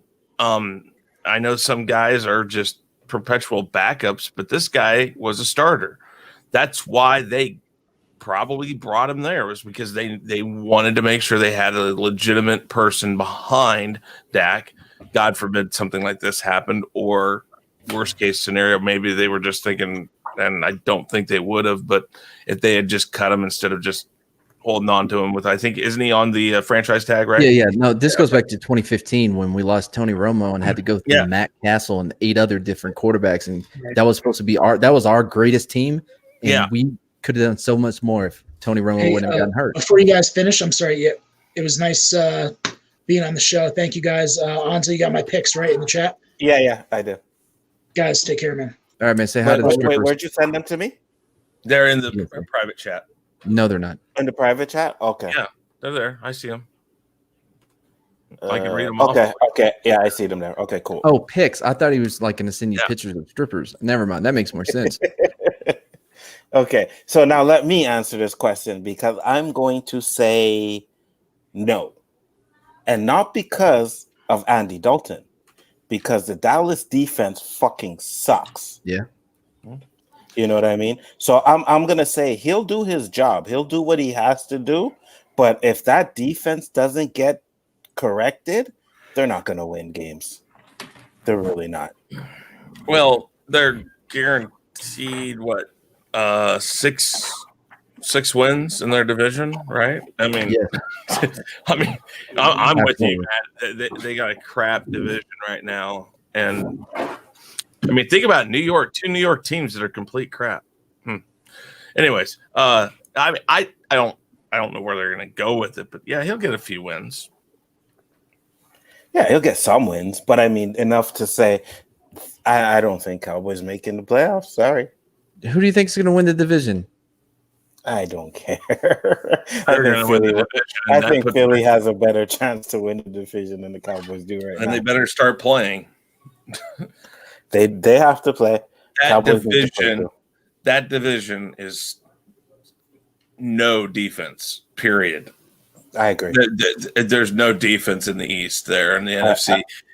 And Dallas wins the division by default just for the sheer fact that even with Dalton in there, Dalton's not a bad quarterback. I mean, and you give him the weapons that he's got around him. Look what he did last week. Yeah, I mean, so. Yeah, he helped them come back and win. I can give you that. He had big time throws, man.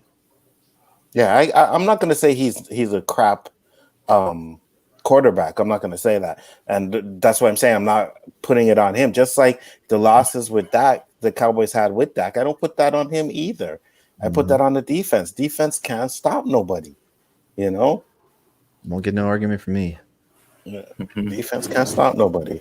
And that's what and I'm going to tell you right now, that's what causes injuries like what happened to Dak, is that you have one guy like Dak who feels obligated, and especially being on the contract he's currently on, he wants a good contract, and you're basically forcing him to feel like he has to take that team and put it on his shoulder, and look what happened.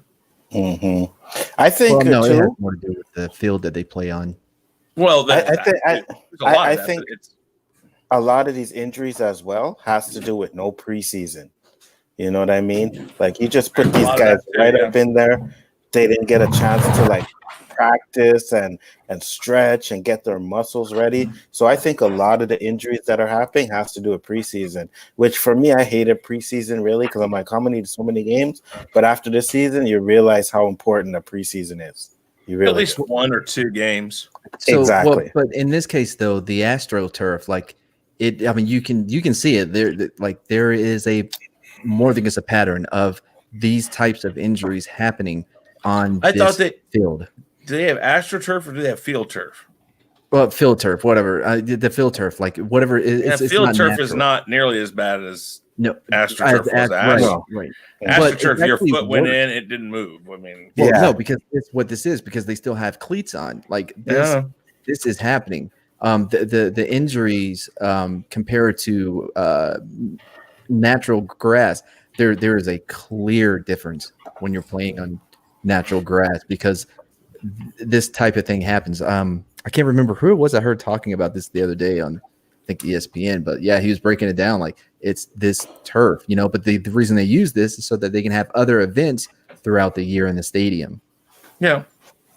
It's a better option than AstroTurf. It's a worse option than grass.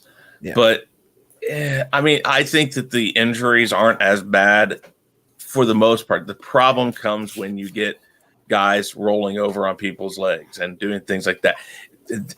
The field turf doesn't allow you to, if your foot is dug into ground and there's a lot of weight put on your foot, it's going to push through that dirt. And more often than not, you might get injured, but you're not going to have your leg go the opposite direction. Your foot's not just going to stop. Like exactly. That's where your difference is. But, you know, and we know, I really don't understand why the NFL allows field turf. When you see, I think it's Arizona's field, they can literally take the whole field and move it out into the parking area, and they're in like 4x4 sections that they can pull up, replace, And the way they've done this is it's natural grass, but it's in smaller sections, and they can pull it all out. They can replace what they want and what they need to. They've got ways to do this so that changing a field out, if it gets damaged in a part of it, it isn't that hard to do. And they spent how much money on that damn stadium? I mean, come on, that stadium. Yeah, that stadium. There was no excuse to put field turf in that stadium. No excuse. Mm-hmm. Arizona built theirs 5, 6, 7 years ago, and their idea of how to change out grass was such a. And I think it's Arizona. Don't take my word completely on that, but I believe it was Arizona that I saw. And I think, you know what, man, you can shut the hell up. Anyways, no, I think Houston did the same thing also. And when you got innovative ways of changing out grass and moving fields and doing all this stuff, there's no excuse for field turf. The NFL it has been so, authoritative that they've said, oh, you have to do this, you have to do that. Why don't they just say, listen, we know we can make grass work in domes, do it. Because it is obvious that there's harder injuries with field turf. It may be cost effective too to use whatever they're using versus whatever they could use. Because the upload to manage it's probably cheaper than it is to manage a real field, Now, you know what? I think a lot of some of those domes and stuff, don't they share? Well, maybe that's more basketball. I know basketball, they have to go around. Well, they do basketball there, though. Search events. So sometimes it may be easier to move that artificial turf, whatever you call it, versus the natural grass.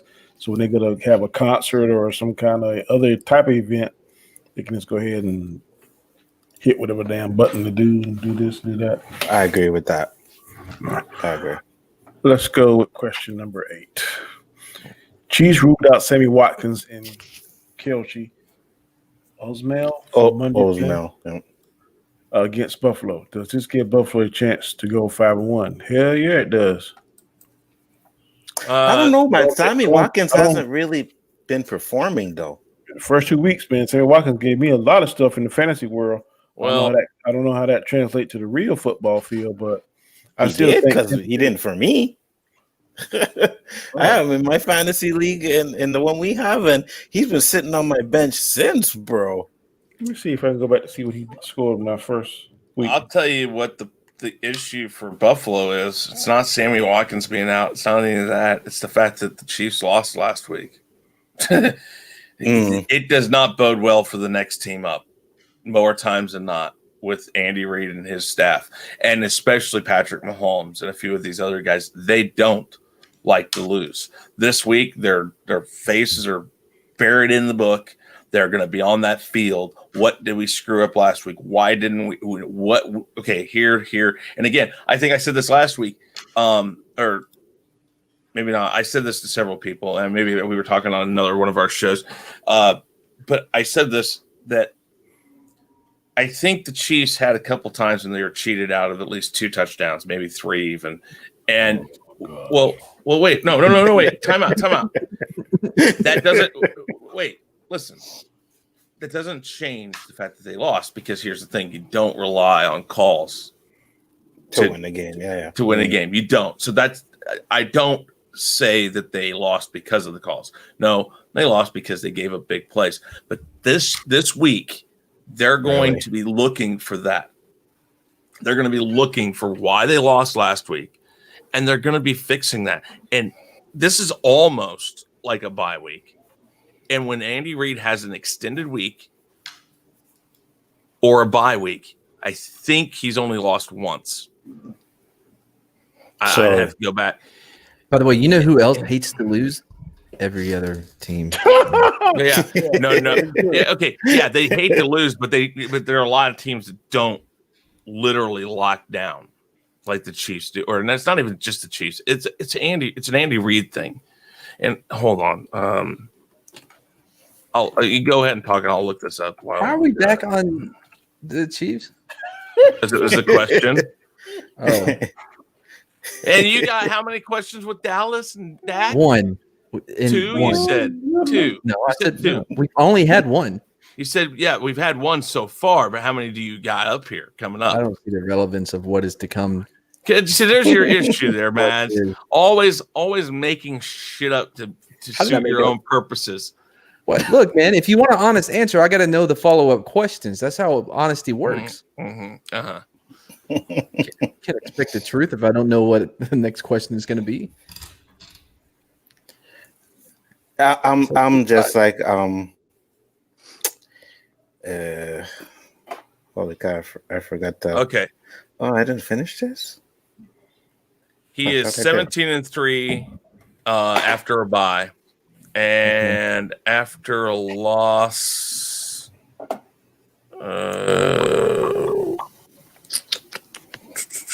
I mean, what's the relevance of his team in 1993 and what they did after a loss? It's not that. It is literally.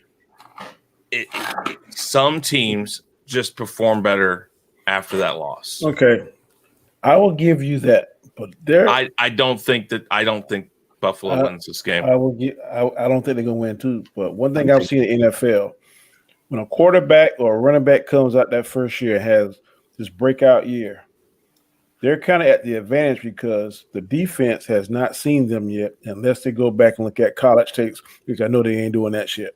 Yeah, and it's a different scheme. Now, Patrick Mahomes, as deadly as he is, and I think he's going to be the next GOAT, bar him being injured, bar him getting a big head. Mm-hmm. They have got schemes. These teams, their defense coordinators are having restless nights because they're losing their job and they're going to get their ass whipped if they don't come up with some kind of viable plan to stop him. I don't think they're going to stop him, but I don't think it's going to be as easy as it was last year. Last year, every damn sports highlight was Patrick Mahomes. Top 10. You know Patrick Mahomes is going to be in it. Maybe. Yeah, Last game humbled him. I'm not saying who he's playing next. Buffalo, that ain't no joke. No. Buffalo was a joke for a long time in the NFL. I ain't saying that they're going to go in there and beat them, but I'm saying there's a chance because I will give you one team. There ain't no way in hell I thought the Las Vegas Raiders would beat two top-tier teams. Right? No way I thought they were going to win that. But it doesn't surprise me that the Raiders beat us because every time we play. Hold on, let Danny finish. Let him finish. I'm just saying the Saints and your team, Chris, I didn't see it. Okay. Well, the Saints maybe. Us though, man, it's this division. Man, there have been so many times that the Chargers were crap. And we were the better team in the division, and they've beaten us. I mean, they did it 2 years ago, I think. This division is just crazy when it comes to teams against each other. It always is close. It's always some sort of drama, and that didn't surprise me at all. But I don't think Sammy being out makes a difference. Real quick, this is important. I think my girlfriend moved my pillow that I use when this shit happens. Hey, if you're listening, bring back my pillow. We're talking the Chiefs again. Oh, I'm sorry because your Dallas team is so great, even when Dak wasn't injured. No, it doesn't matter. We're just not talking about them for 50 minutes. I'm done. I haven't spoke all of maybe 6 minutes during this whole time. Get the fuck out of here. Hold on. Hey, if my analytics and research team is watching. Your analytics and research team is crap. If you can break down how much he talked about the Chiefs this episode, that'd be great. Not that much. I know you love the Chiefs. What question are we on now? 7 or 8? 9. No, you already did that one. 9. Shannon says Baker Mayfield is unstoppable. Do you agree? What the fuck is Shannon smoking? Because usually I don't know, man. Usually I support everything Mr. Sharp says, but I can't swallow that. Yeah, they are still the Browns. That's what I'm saying. I don't know where he got this from. Yeah, go ahead, Alonzo. No. Go ahead. That's all I was gonna say. I just don't know where you got that from. I'm thinking Hunt and Chubbs is why they're successful. Because the show ain't Odell Beckham. Damn right, it's not. He might get 3 or 4 receptions a game, but I'll tell you this though. I think he has a chance to do pretty well against the Steelers secondary this game. So that's what I'm a little bit worried about, to be honest with you. Okay. I don't know. By the way, that's real convenient, Chris. Now that we're done talking about the Chiefs, He's quiet now. Eh? yeah, he's like, "Oh, I gotta go change and shower." No. I'm sticking talking around for Chiefs, this. I'm waiting. I'm waiting. It's your turn. The floor is yours, Mr. Knight. Okay. My turn. Baker Mayfield is similar to Patrick Mahomes in some cases. Wait. Let me. He can make great play. He can make great plays. He can throw. Oh, just stop. He can throw good passes. The difference is he's cockier, and he just thinks he's too good. So he makes stupid plays at times. You're absolutely right about Chubbs and Hunt. That is what gives him the ability to look the way that. But I don't see what Shannon's thinking about here because it makes no sense. I am shocked that you even put Baker Mayfield in the same sentence with your. I've said it before, not here, but I have said that because I mean I think that the difference between the two is that Patrick Mahomes isn't this guy that literally comes out and says that just the way Baker Mayfield acts makes me think that he thinks he's a shit and he's unstoppable, like Shannon's saying. The only two things they got in common is that they're NFL quarterbacks, and both of them are. Well, they ain't even white. They ain't got that in common. Okay. So no, I'm just saying. The only thing they got in common is they professional quarterbacks in the NFL. Because your quarterback is superior to Baker Mayfield and everything. I think so too. I think Baker Mayfield thinks he's a lot hotter than he actually is. He's not a bad quarterback. He can throw a good ball. Yeah. It's just love his commercials. Yeah, well, there's that too. But no. I don't understand what Shannon's saying about this because it doesn't make any sense. This guy's not unstoppable. Usually, he's not Dak. Obviously, you gotta go. You got to go. Thank you. I'm about to say, if I was virtually on the line of, oh my god, the man is injured. You can't phantom zone me for that. Yes, he have can. some respect. T's and P's. I will give you Dak Prescott is a beast in the fantasy world, not so much in the real world. Yeah, his fault. The defense is garbage. It is his fault, but he losing. At the end of the game, you can throw 2,000 yards and still lost. I want a person that's throwing 1,000 yards and winning.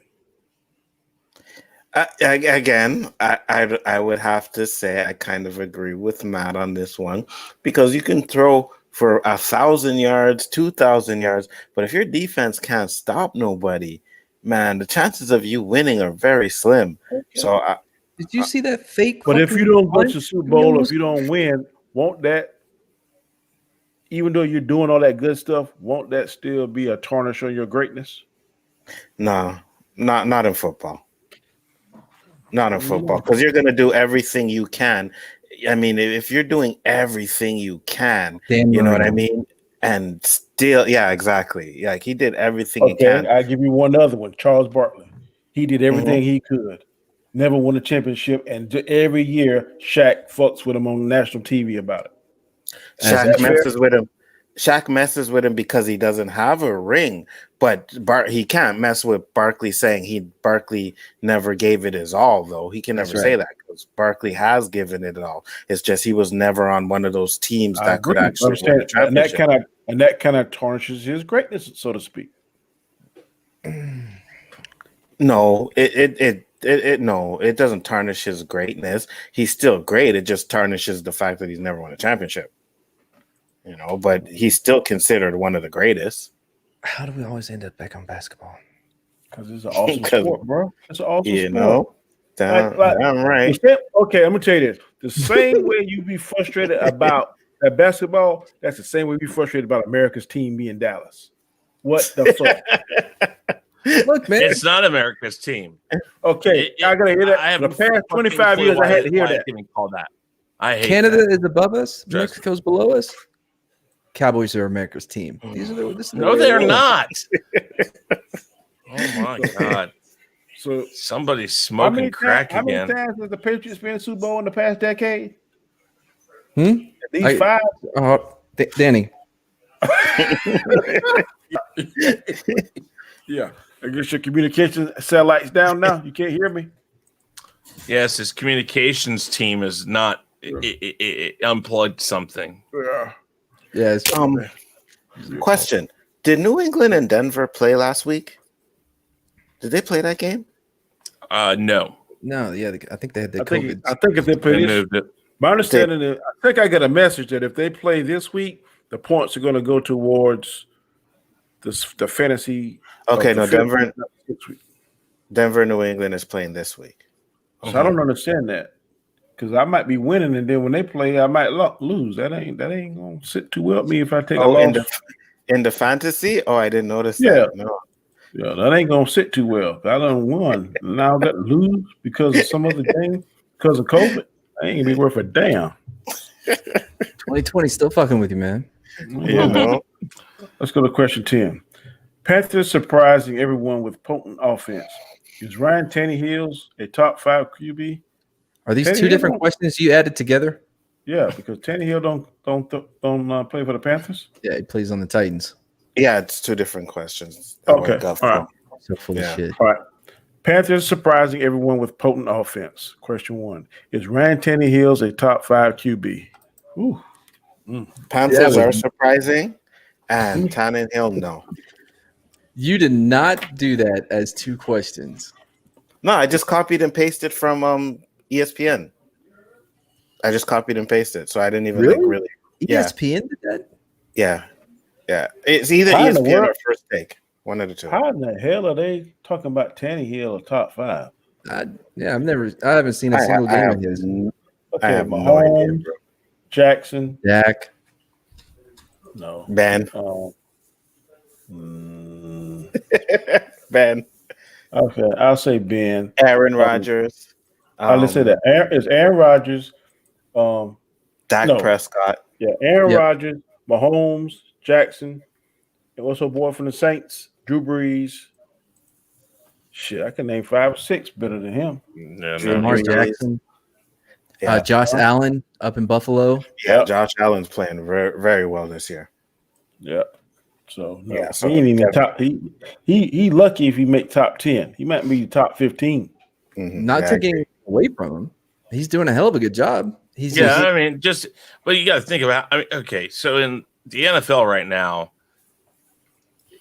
you got to kind of be a good quarterback in order to win. I mean, that's true. You do need a good quarterback. That's the league. That's the league right now. Watson's a great quarterback. Shit, he could have. Yeah, there's a lot of things going on there right now, though, and that's not again like with Dak. It's not necessarily his fault that the team is where it's at. It's a lot of other things. I agree. I mean, Did Houston win last week? Who? Houston won. They won. Ah. I picked them. I picked them Yeah, I to did too. lose, and them fuckers won. Yeah, I told you like they're gonna be up for the defensive coordinator. Yeah, I couldn't have taken that Jacksonville last year, so I went with Houston. Jacksonville like one of them ones that pop up there. Okay, we're gonna play this week. Next week they'd be like, oh fuck it. So wait, Buffalo and Tennessee didn't play last week either? Damn. I know Tennessee didn't play. I'm not sure about Buffalo. No, last week was supposed to be Buffalo and Tennessee. I thought they played like a Monday night. Didn't they play that Monday night game? I'm checking now because I didn't fix the stats from last week, so I'm checking. Yeah, I'm fairly certain they played last week. Okay. Yeah, I think so too. Okay, cool. I think they played the second Monday night game, if I ain't mistaken. Trying to get comfortable here. My ass is starting to hurt. Oh, hell. Too much info. Next question. Oh, is a stream related injury. Oh yeah, okay. So that's how the Buffalo got their first loss. Wow, they got Oh smoked. Lord. Topic 11. What should Dallas do about Dak? Do you think they should franchise tag him again or sign him to a long-term deal next season? Neither one. Franchise. I don't think either one. Again, I love Dak. I think he's great. But signing him to a long-term contract will not get us where we need to go. It is going to hurt us. Look at almost all of the past 10 Super Bowl winning teams. They all had quarterbacks that were still in their rookie contract deal, or they had or Tom Brady, who took a lot of not discounts, but never so that they He could made afford better a players. team-friendly structure to his contract. Yeah. So no, if I think that I wish Dak all the best. He has all the T's and P's, and I think that I wish him the best on whatever team signs him. But I think the best thing for us to do, especially if our season goes really bad this year and we have a high pick, I think we should be looking at a quarterback. That's what's wrong with Dallas right there. See, you all on Dak job. Then when he get hurt, he's great. he ready to cut bait and stuff. How you know the man ain't gonna come back? And that man should have had a max contract based on what he did the other years. I don't think so. It's not about what you did. It's about what you can do. And right now, what is happening is that your greatest chance of winning a Super Bowl is to have a quarterback still on their rookie contract deal. Because that way you can have money to put in your offensive line, your defense, the weapons around you.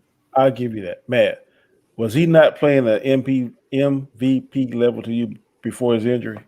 Yes. Yeah, he was playing amazing. Last year, the second half of the season, was he not playing similar to what he's playing now? Barring he throwing a few more interceptions last year than he did this year? Yeah. But okay. He was offered really good money. He turned it down. Last year, who was the best player on the team, him or Ezekiel Elliott? Dak. Okay, so why not get a man his money? Well, those are two entirely different. You don't do it now. I'm talking about last year when they had all that controversy and stuff. Well, because right now he's got a bad taste in his mouth. They were negotiating for quite a while, and they offered quite a few different contracts. And what it came down to was the number of years on the contract. And Dak turned down the offer. Because he was doing the same numbers that other quarterbacks, some quarterbacks he's doing better numbers in, we're getting higher paid for. So that'd be the same thing if I'm paying somebody's house and you want to pay them $50,000. Well, I was going to pay somebody's house paying $50,000. I go to the next house and the guys use Onzo last time. He said, well, I don't like you. Well, I don't think you're doing this. I'm going to pay you $20,000. No, I'm going to say, fuck, no, you ain't. I'm doing the same thing as Onzo. Check our resume. Onzo painted 10 houses last year. I painted 10 houses last year. All right, but I also got to pay the guy that's doing my foundation. I got to pay the roof guy. I got to pay the plumber. That's your problem. You're right, and that's why you're not getting a contract. Okay, so why did he give Ezekiel Elliott that big ass contract and now Ezekiel Elliott look almost completely different fat as me and ain't doing shit? Different situation. It's nowhere near as much as what they were going to have to pay Dak. Jerry Jones, your problem. He is a big problem. I'll agree with that. He's a Go ahead, Chris. Okay, so this past year we had a similar situation. Yeah, okay. Patrick Mahomes won the Super Bowl last year. Great. On his rookie contract. Okay, fine. But listen. Chris Jones, past 2 years have been fighting to get a contract done. This past year, they signed almost everybody that was necessary, and everybody worked together to make it work. Dak Prescott could figure out something if he really wants to. He could have taken that money, yes, but I think this comes down to like they said, Jerry Jones. Jerry Jones just doesn't. It's his way or no way, and he gets tired after a while talking. Mm-hmm. He's like, I don't like this. No, we're done with the talks. No contract. He does that way too often. I mean, he's done this before in the past. And with who? Well, I mean, Ezekiel Elliott almost did it with Jimmy Jones. Just he's 2 Super Bowls and you fired him. A contract negotiation problem? Yes. I'm not saying a contract. Well, that's what Chris was. Well, but they have this issue. Jerry Jones is the problem, and it's because. Okay, so here's the thing. The question. I'll answer the question right now. If they keep him, he's on a franchise tag next year. You do not give him a full you don't give him a big contract until you disagree. see if he can play again. I think that because his value is now lowered, this would be the time to get him on a long-term deal if that's the way you want to go, rather than But a he's not franchise going to tag. do it because he's going to be like, well, of course you waited till I got injured and I can't show that I'm. He's going to have a Good luck on guy that's another going to team. sit there. Good. Well, then fine. I mean, that's what they're going to end up doing, I think. And I think they should. And then they're going to be dealing with the same crap they always do. No, they're not, because we're going to have a quarterback on a rookie contract deal. Oh yeah, because that's the only answer. No, it's not the only answer, but it's a big part of how when you're talking about the salary cap and having to play multiple players, when you have holes all over that defense, clearly the defense is a huge problem. We're not going to be able to fix that problem. So, in other words, going by without- your thing is the Chiefs won't win again. I didn't say that. I didn't say anything. My in absolute. point is that's what you're saying right here is that they can't win with Dak Prescott because now he's no longer going to be on a rookie contract. Never said an absolute. What I'm saying But is, what I'm saying is if that was costing them games with Dak, the only way we're going to be able to do that is if we can save money on the if we can cut out money for the salary cap. Contract How talks. we do that? How we do that is we go get a rookie quarterback on a rookie deal rather than signing someone for $40 million a year. And then you're starting right from scratch again. It worked out pretty well for every team in the past 10 years. Except for you guys. You guys can't seem to get it right. Okay. I'm just saying, because where was Dak? Dak's been there for what, his whole career, right? Yeah, 4 years. Okay. Oh, so why didn't it work for them? They went 13-3, won a playoff game, and then Aaron Rodgers did the most stupidest fucking throw imaginable. I mean, they had a great chance. Yeah.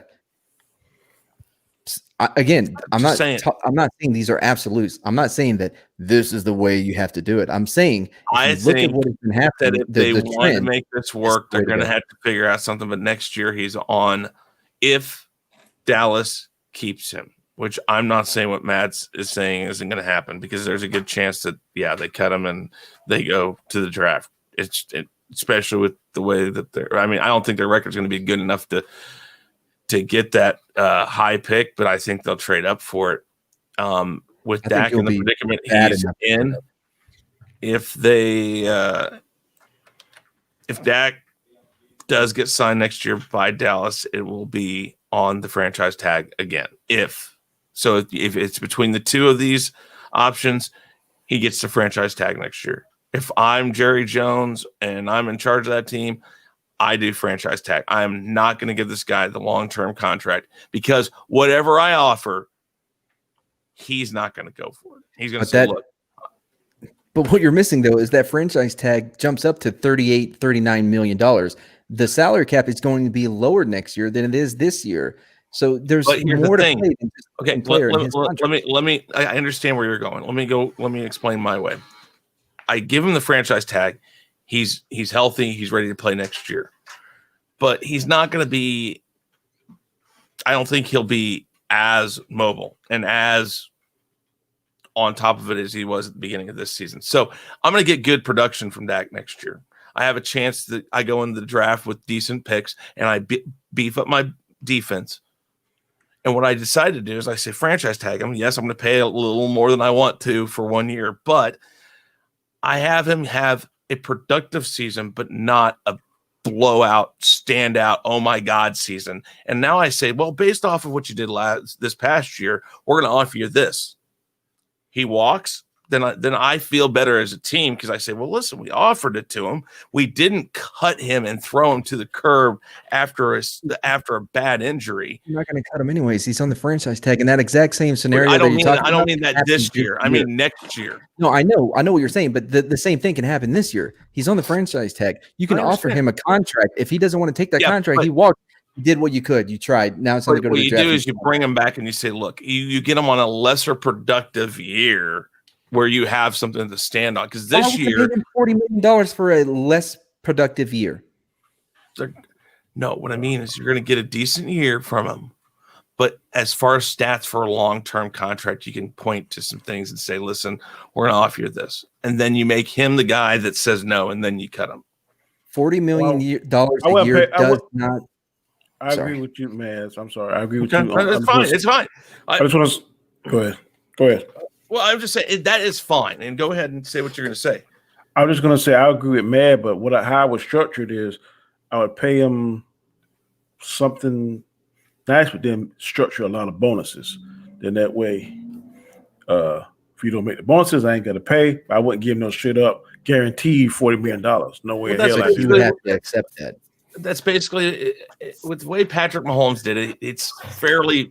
He's not going to make that full 10-year contract and get everything that's in it. It's going to get restructured at some point. He gonna get ass of bonuses though, because he gonna break all Exactly. kind of shit. But that's what you do, though, and you're absolutely right. And Dak right now should be looking at the. And I'm not saying that we're the perfect team to look at, for example, but Really? what we did this past year was.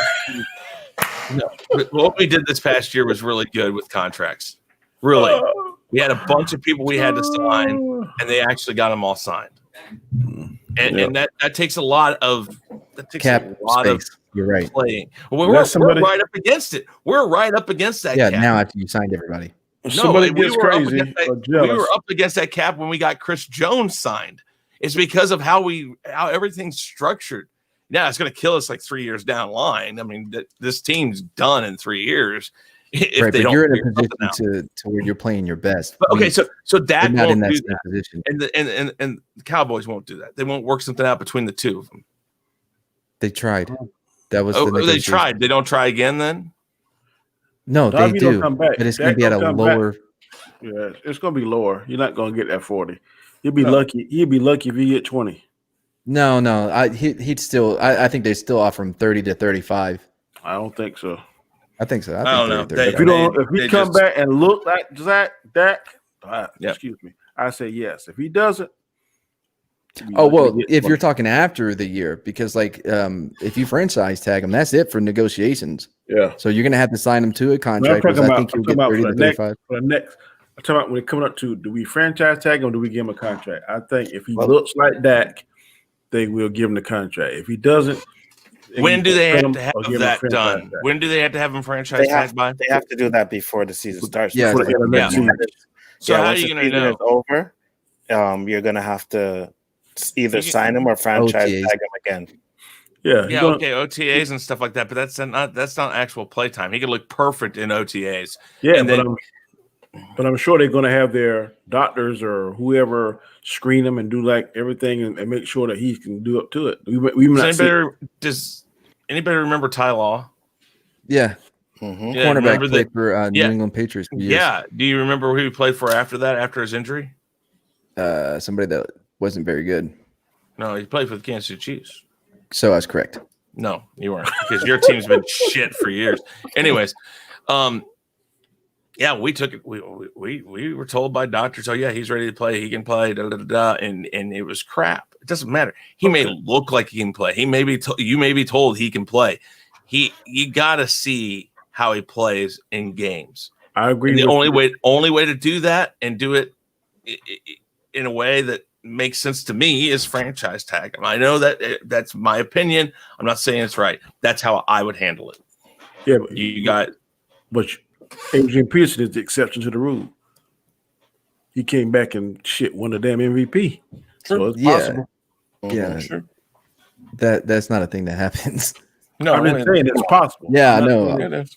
That could come back. He could rehab really well. He could be. I mean, there's He could. a lot of guys that are the exception to the rule. Dak Prescott And I may hope be the exception to the rule. I hope that he is for his career's sake, not for As do I. the Dallas Cowboy Nation, but for his career's sake as a human being. Okay. I hope that he comes back. I have a question for you guys then. If Dak doesn't make it to, if he's off Dallas next year, where does he go? Mhm. Commentator with Tony Romo. You think? No, he'll play You for think he another walks away? Absolutely not. Someone will pick him up. I Yeah, don't think they'll pick him up. I Not can if think he- of two teams in the NFC East that would If love he to have him. doesn't, if he doesn't perform and he doesn't heal right from that injury, That's my thing. Is that the injury is way too questionable to offer a long-term contract. Yes, Yeah, but he doesn't if you have to be structure offered it. a long-term contract. If he doesn't listen, if the season starts and Dallas does not have a deal with him, he becomes a free agent. Yeah. Someone can take a chance on him and pay him a 1-year contract for a low amount of money. He'll take it because he'll have to prove that he can still play. So there's teams out there that'll definitely pick him up. Yeah. I agree with that statement. Mm-hmm. I Can't just pay him think $40 Dallas million. is in a bad position, anyways, because I don't think that Pittsburgh they- should pick I him don't- up because somebody on the decline over there. I don't think I mean- Dallas is going to get it. I mean, who's the quarterbacks for next year, anyways? Who's the quarterbacks going to be? Oh, you got the white boy from LSU, right, with the long hair. I have no idea, but if they're gonna, There's a couple of big names out there coming out this year, but I'm No, he not. came But we out don't this even year. need one of those. Yeah, this year. That's what I'm talking about. I thought that guy from LSU. Yeah, nah, he get boy. If they get him, he'll be a monster. That's what I'm saying. Such a long play. Tank for whatever his name is. Didn't LSU just lose to the Missouri Tigers? I don't even know if the Yeah. dude I'm talking about plays for LSU. The S he does. But I thought he graduated last year. I thought he was a senior last year. I don't even know if he made the draft or not. Nah, he would have been drafted. The kid with the long hair. I don't know. I thought last year he was a senior. I mean, was it red shirt? Was he red shirted? Let me check out. Google will tell me. LSU quarterback.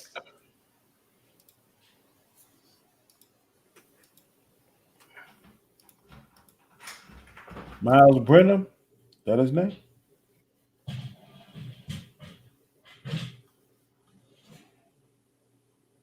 Yeah, that guy. That guy already caught. That ain't him. This is some geek right here. Let me see who was a quarterback last year. I could be wrong. I know they were talking about some quarterback that teams are wanting to tank for. Brennan is their quarterback I right now. thought it was Joe Burrow. That's who you're talking about. Yeah. Mm-mm. I don't Last think so. year. I don't know. I just think that.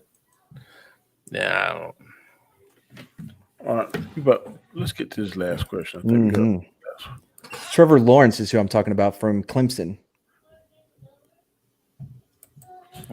Oh yeah, what are our weekly picks? Oh yeah, here we go.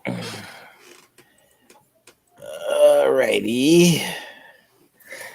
If you want to call them up, Danny, you can. If you want me to do it, I have it all set up here. So all right. Bears versus the Panthers. Who do you pick, Mad? I'm going to take the Bears. The Bears. You take Anzo.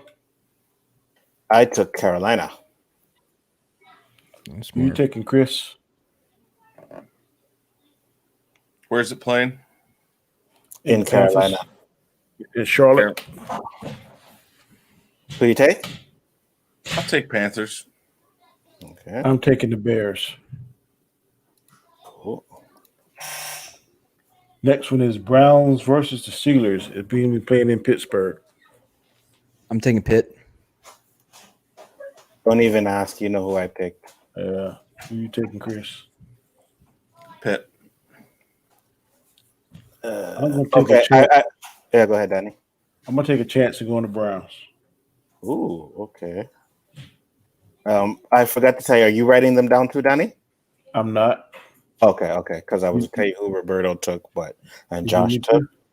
I'll tell you. Roberto. They're took not Pittsburgh. here. Josh took Pittsburgh. Roberto took Chicago, and Josh took Chicago. So Okay. Broncos versus Patriots. Patriots. New England. I picked Patriots as well. Mm-hmm. Chris. Patriots. Next is Texas versus the Titans. Oh, Titans. I'm taking Titans as well. Titans. I took Titans. Okay. Next one is Ravens versus the Eagles. Ravens. I'm taking Ravens as well. I took Baltimore as well. Baltimore's going to rip the Eagles apart. Absolutely. Eagles are great birds, but Ravens are quicker and deadlier. It just plays like this even in the wild. I mean, come on. Washington football team and the Giants. I'm taking This Washington. is a tough one, boy. I'm going to take Washington, man. I think their defensive line will be enough to fuck with Danny Dimes. By the way, doesn't it feel a little early that they started calling him Danny Dimes for as shit as he is this year? I actually They took could've jumped the Washington gun. as well. Washington.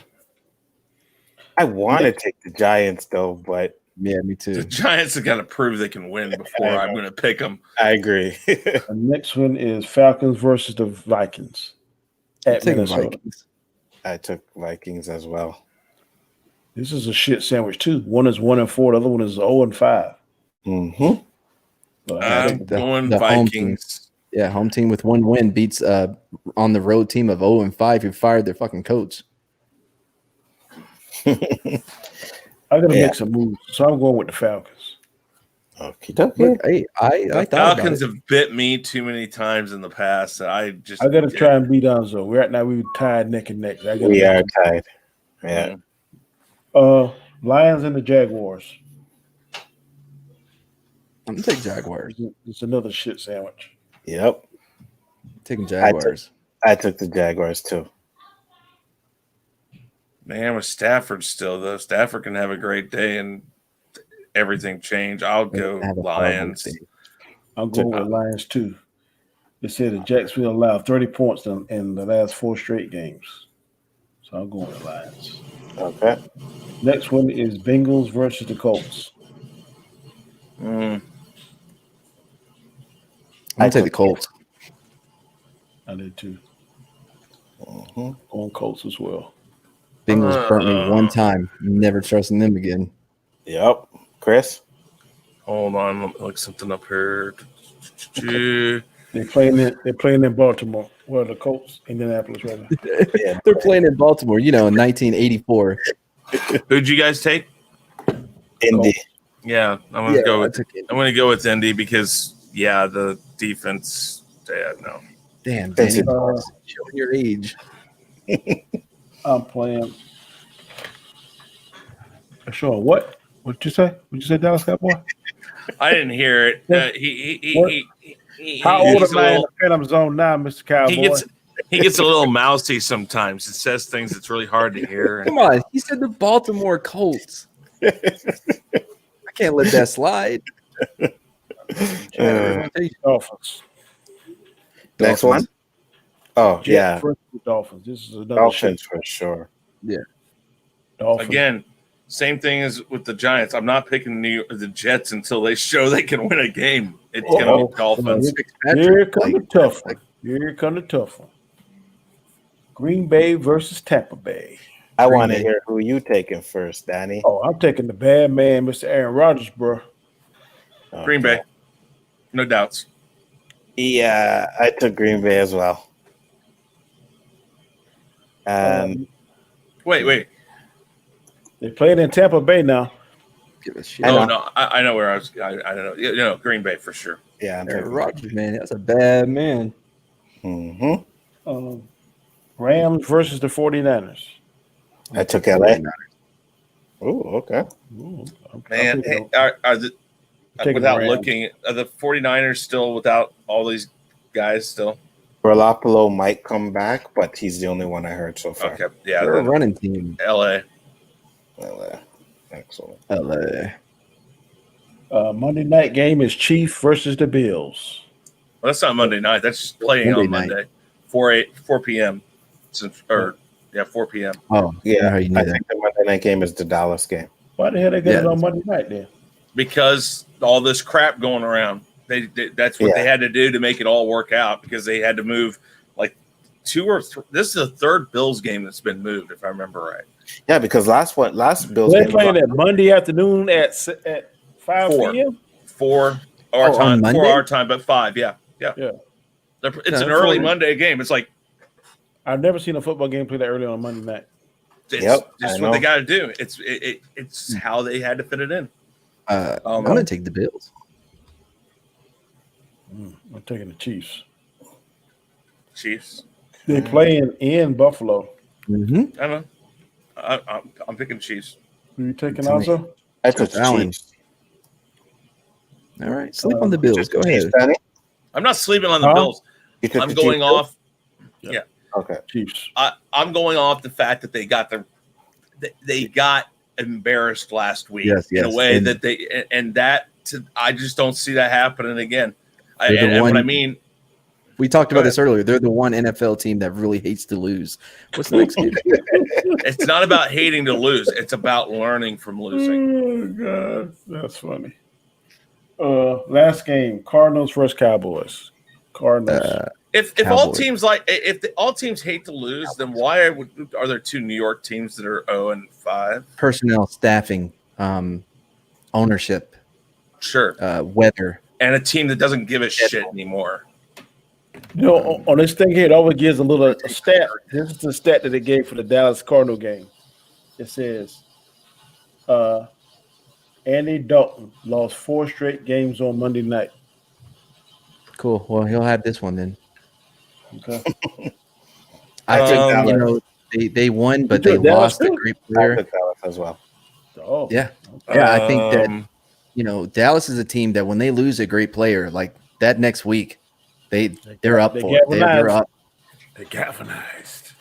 Yeah. Once they lost that great player, like no other team, they're like, this is our time. Okay. Some say it's like it. Boy. Where's he getting played? In Dallas. Dallas. I don't know. I mean, I know people are like, home field advantage doesn't mean anything. This should be sometimes a very interesting week. Either I'm going to be a genius or a chump. Oh, man. I was going to do my little – kind of. Check it out. That doesn't work as well with this thing. But look, it's Kyler Murray with that giant-ass helmet. It looks like a toothpick holding up a marshmallow. That's a classic Dallas Cowboy fan to hate somebody. Look, he's an LP. I think like he's making the strides that he's making for LP representation in the NFL. That's why I hate Dallas. Right there. Right. This is the reason why I hate Dallas. But here's the one thing I will say about Mads real quick, if I can. Yeah, this is why I hate Dallas. Right there. Right there. Yeah, right there. Live and in living color. In living color. Matt, I will say this for you. At least you live in Texas. I will give you the fact that you're a Texas, a Dallas fan. Because he lives in Texas. I agree. I grew up like in East Texas. I've gone to many games. And the Bo Sox hat, though, is bullshit because that's genetic, man. I'm Irish.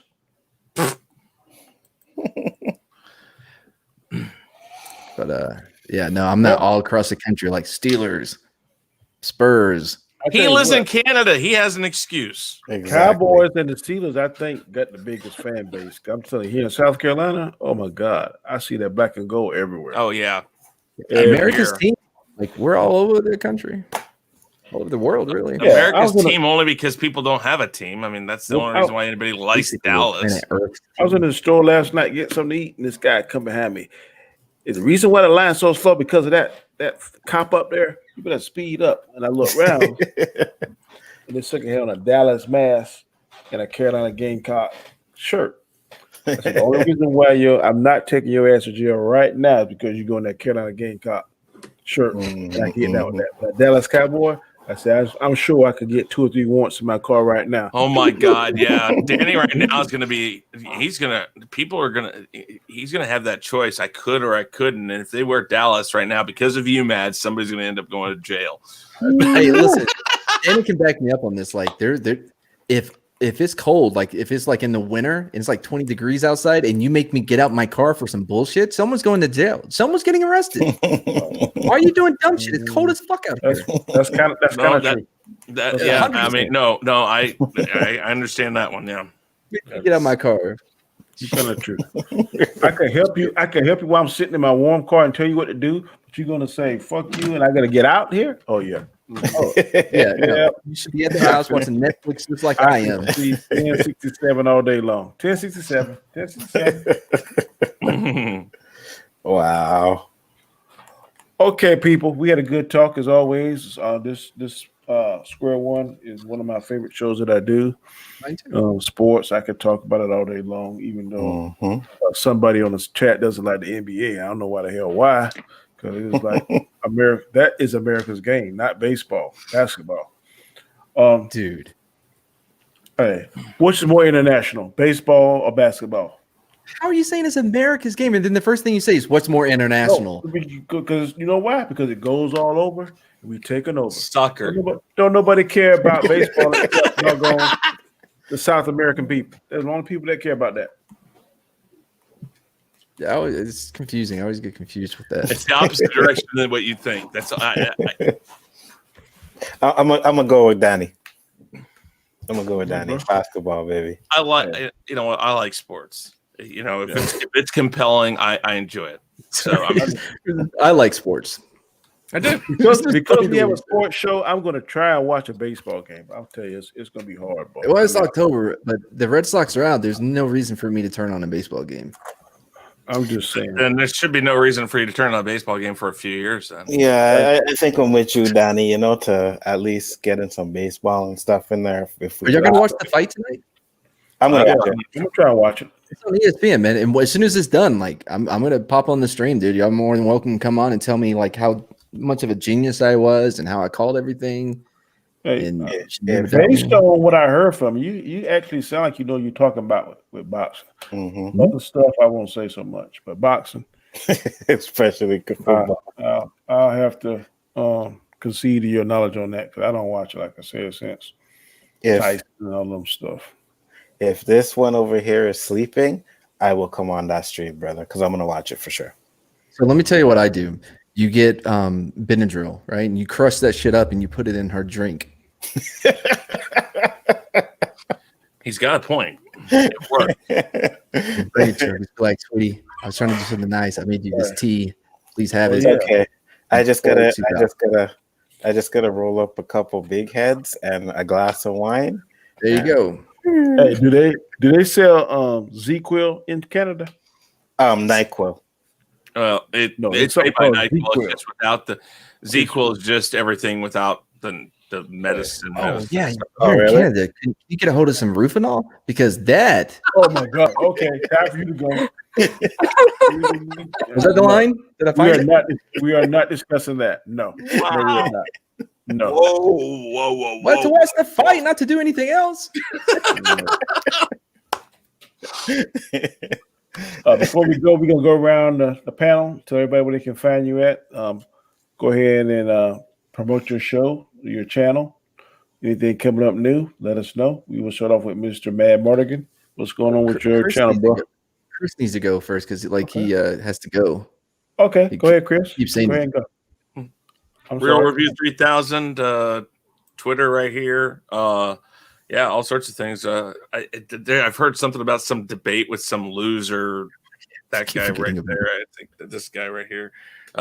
Anyways, I think we got a debate coming up about something because he thinks I rig a show. I don't rig a show. No, you don't rig it. You just don't care about it. That's why I love the show because it is freedom. It is the sheer meaning of freedom. Hanzo, did you know what I said? There is someone no in this chat point. who did not play whatsoever won because the spinning of a wheel. Someone in the chat. Yeah. Why don't, if that's the game, why don't you just spin the wheel at the beginning and we can Is all that go not and do enough to something be able to with talk our your time? opinions without being interrupted? Is that not enough for you? See how you are? You just want the world. You just want everything. You're just a spoiled little brat. That's what it is. No, I earn my wins. No, you don't earn. I don't win it from a wheel. Okay, next up, Matt Mardigan. Anyways, hi. So, I gotta go. I'll talk to you guys later. Peace, Chris. All right, Chris. So like I said, tonight we have the fight stream. Tomorrow, 9 a.m. We're gonna have an interview with Freddie Krueger. I'm not gonna do the interview, so I'm not gonna learn how to pronounce his name. Anyways, so Barber will be taking over my channel again. He'll be interviewing Freddie at 3 p.m. Central, sometime like that. Mm-hmm. I was gonna be on Kai's weird battle trivia with fireballs and shit, but I said no. And so I'm in talks with Jason and Freddie, seeing which one of them wants to go on to that show in my place to play that trivia game. And then tomorrow night, tomorrow's a busy day for me. Tomorrow night at like 10 p.m. Central, I'll be on Name That Tune, dealing with Chris again, and hopefully I'll win. That game I just cannot get over the hump. She playing with that girl. She is like a beast on that thing. God. Right? Next Friday, I'll be on Lorena's lunch break show. And I think I got a couple other things in the week, but if you want to know, wait, why am I even talking to chat? Yeah, exactly. Yeah. No. Man, Chris got me all on Lorena's show though. Huh? How the hell you get on Lorena's show though? I've been on it before she likes me. We've been on shenanigans together and stuff. Why, you and me put in the good work? I don't know her. Lorena, she said 1,000. She said 1,000 subscribers. Lorena Creole. Yeah. Oh, Creole. Oh yeah. Yeah. Oh yeah. Yeah, Creole. Creole. Yeah. I like Creole. I've got no problem with Creole. Exactly. That's why I was wondering how this guy got on there. You know, he likes first show. He had a great time with her shenanigans. first show, she had on the Queen's Council only one time. Yeah, Oh, yeah. Creole is good people. Go ahead, Miss Anzo. That's right, guys. Know to find me, Bigger Forward Entertainment. Check out the channel anytime you want to. Got all kinds of shows: Square One, Equilibrium. We got Chaos Central. We got not Chaos Central, Jesus. Chaos List, Chaos Conversation, Rule of Three, Rob Storms. You know, so if you can't sign up to or watch all of these channels or shows, just watch some of them or watch them on a replay. Yep. And I am Danny, aka Comic Chat. Like Anzo said, we have several shows together. We just recently moved our Equilibrium from the Sunday time slot to Thursday at 7 p.m. if I'm not mistaken. 7. We just finished up the season, the whole season of The Boys, season 2. So I think we're eagerly awaiting Mandalorian. Well, some of us are, some of us aren't. I'm ready for the Mandalorian, and so we can start discussing that. I'm also, like I said, on Monday nights, 9 p.m. Eastern Standard Time, catch you on the Chaos Conversation, where we usually do some type of ranking or something of that. And like I said, like Anzo just said, we have several different shows. Please try and catch our content. Please subscribe if you haven't. It only takes 1 second. Also share the link. We are trying to get to certain goals. We can only do that with your help. We definitely appreciate the support that you give us on Square One. We always have a good time, and we try to make sure that you have a good time as well. So I will say, what time, before I go, what time is the fight? I believe, Tonight? again, I'm not sure if they're counting the undercard, but it should be like 9 p.m. Central. So like maybe around 11, the fight will actually start, the main event.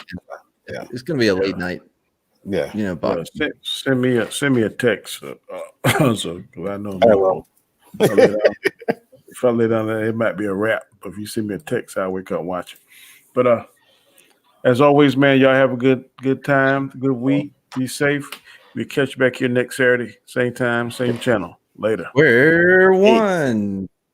We ain't got no more words for brothers that be stepping in.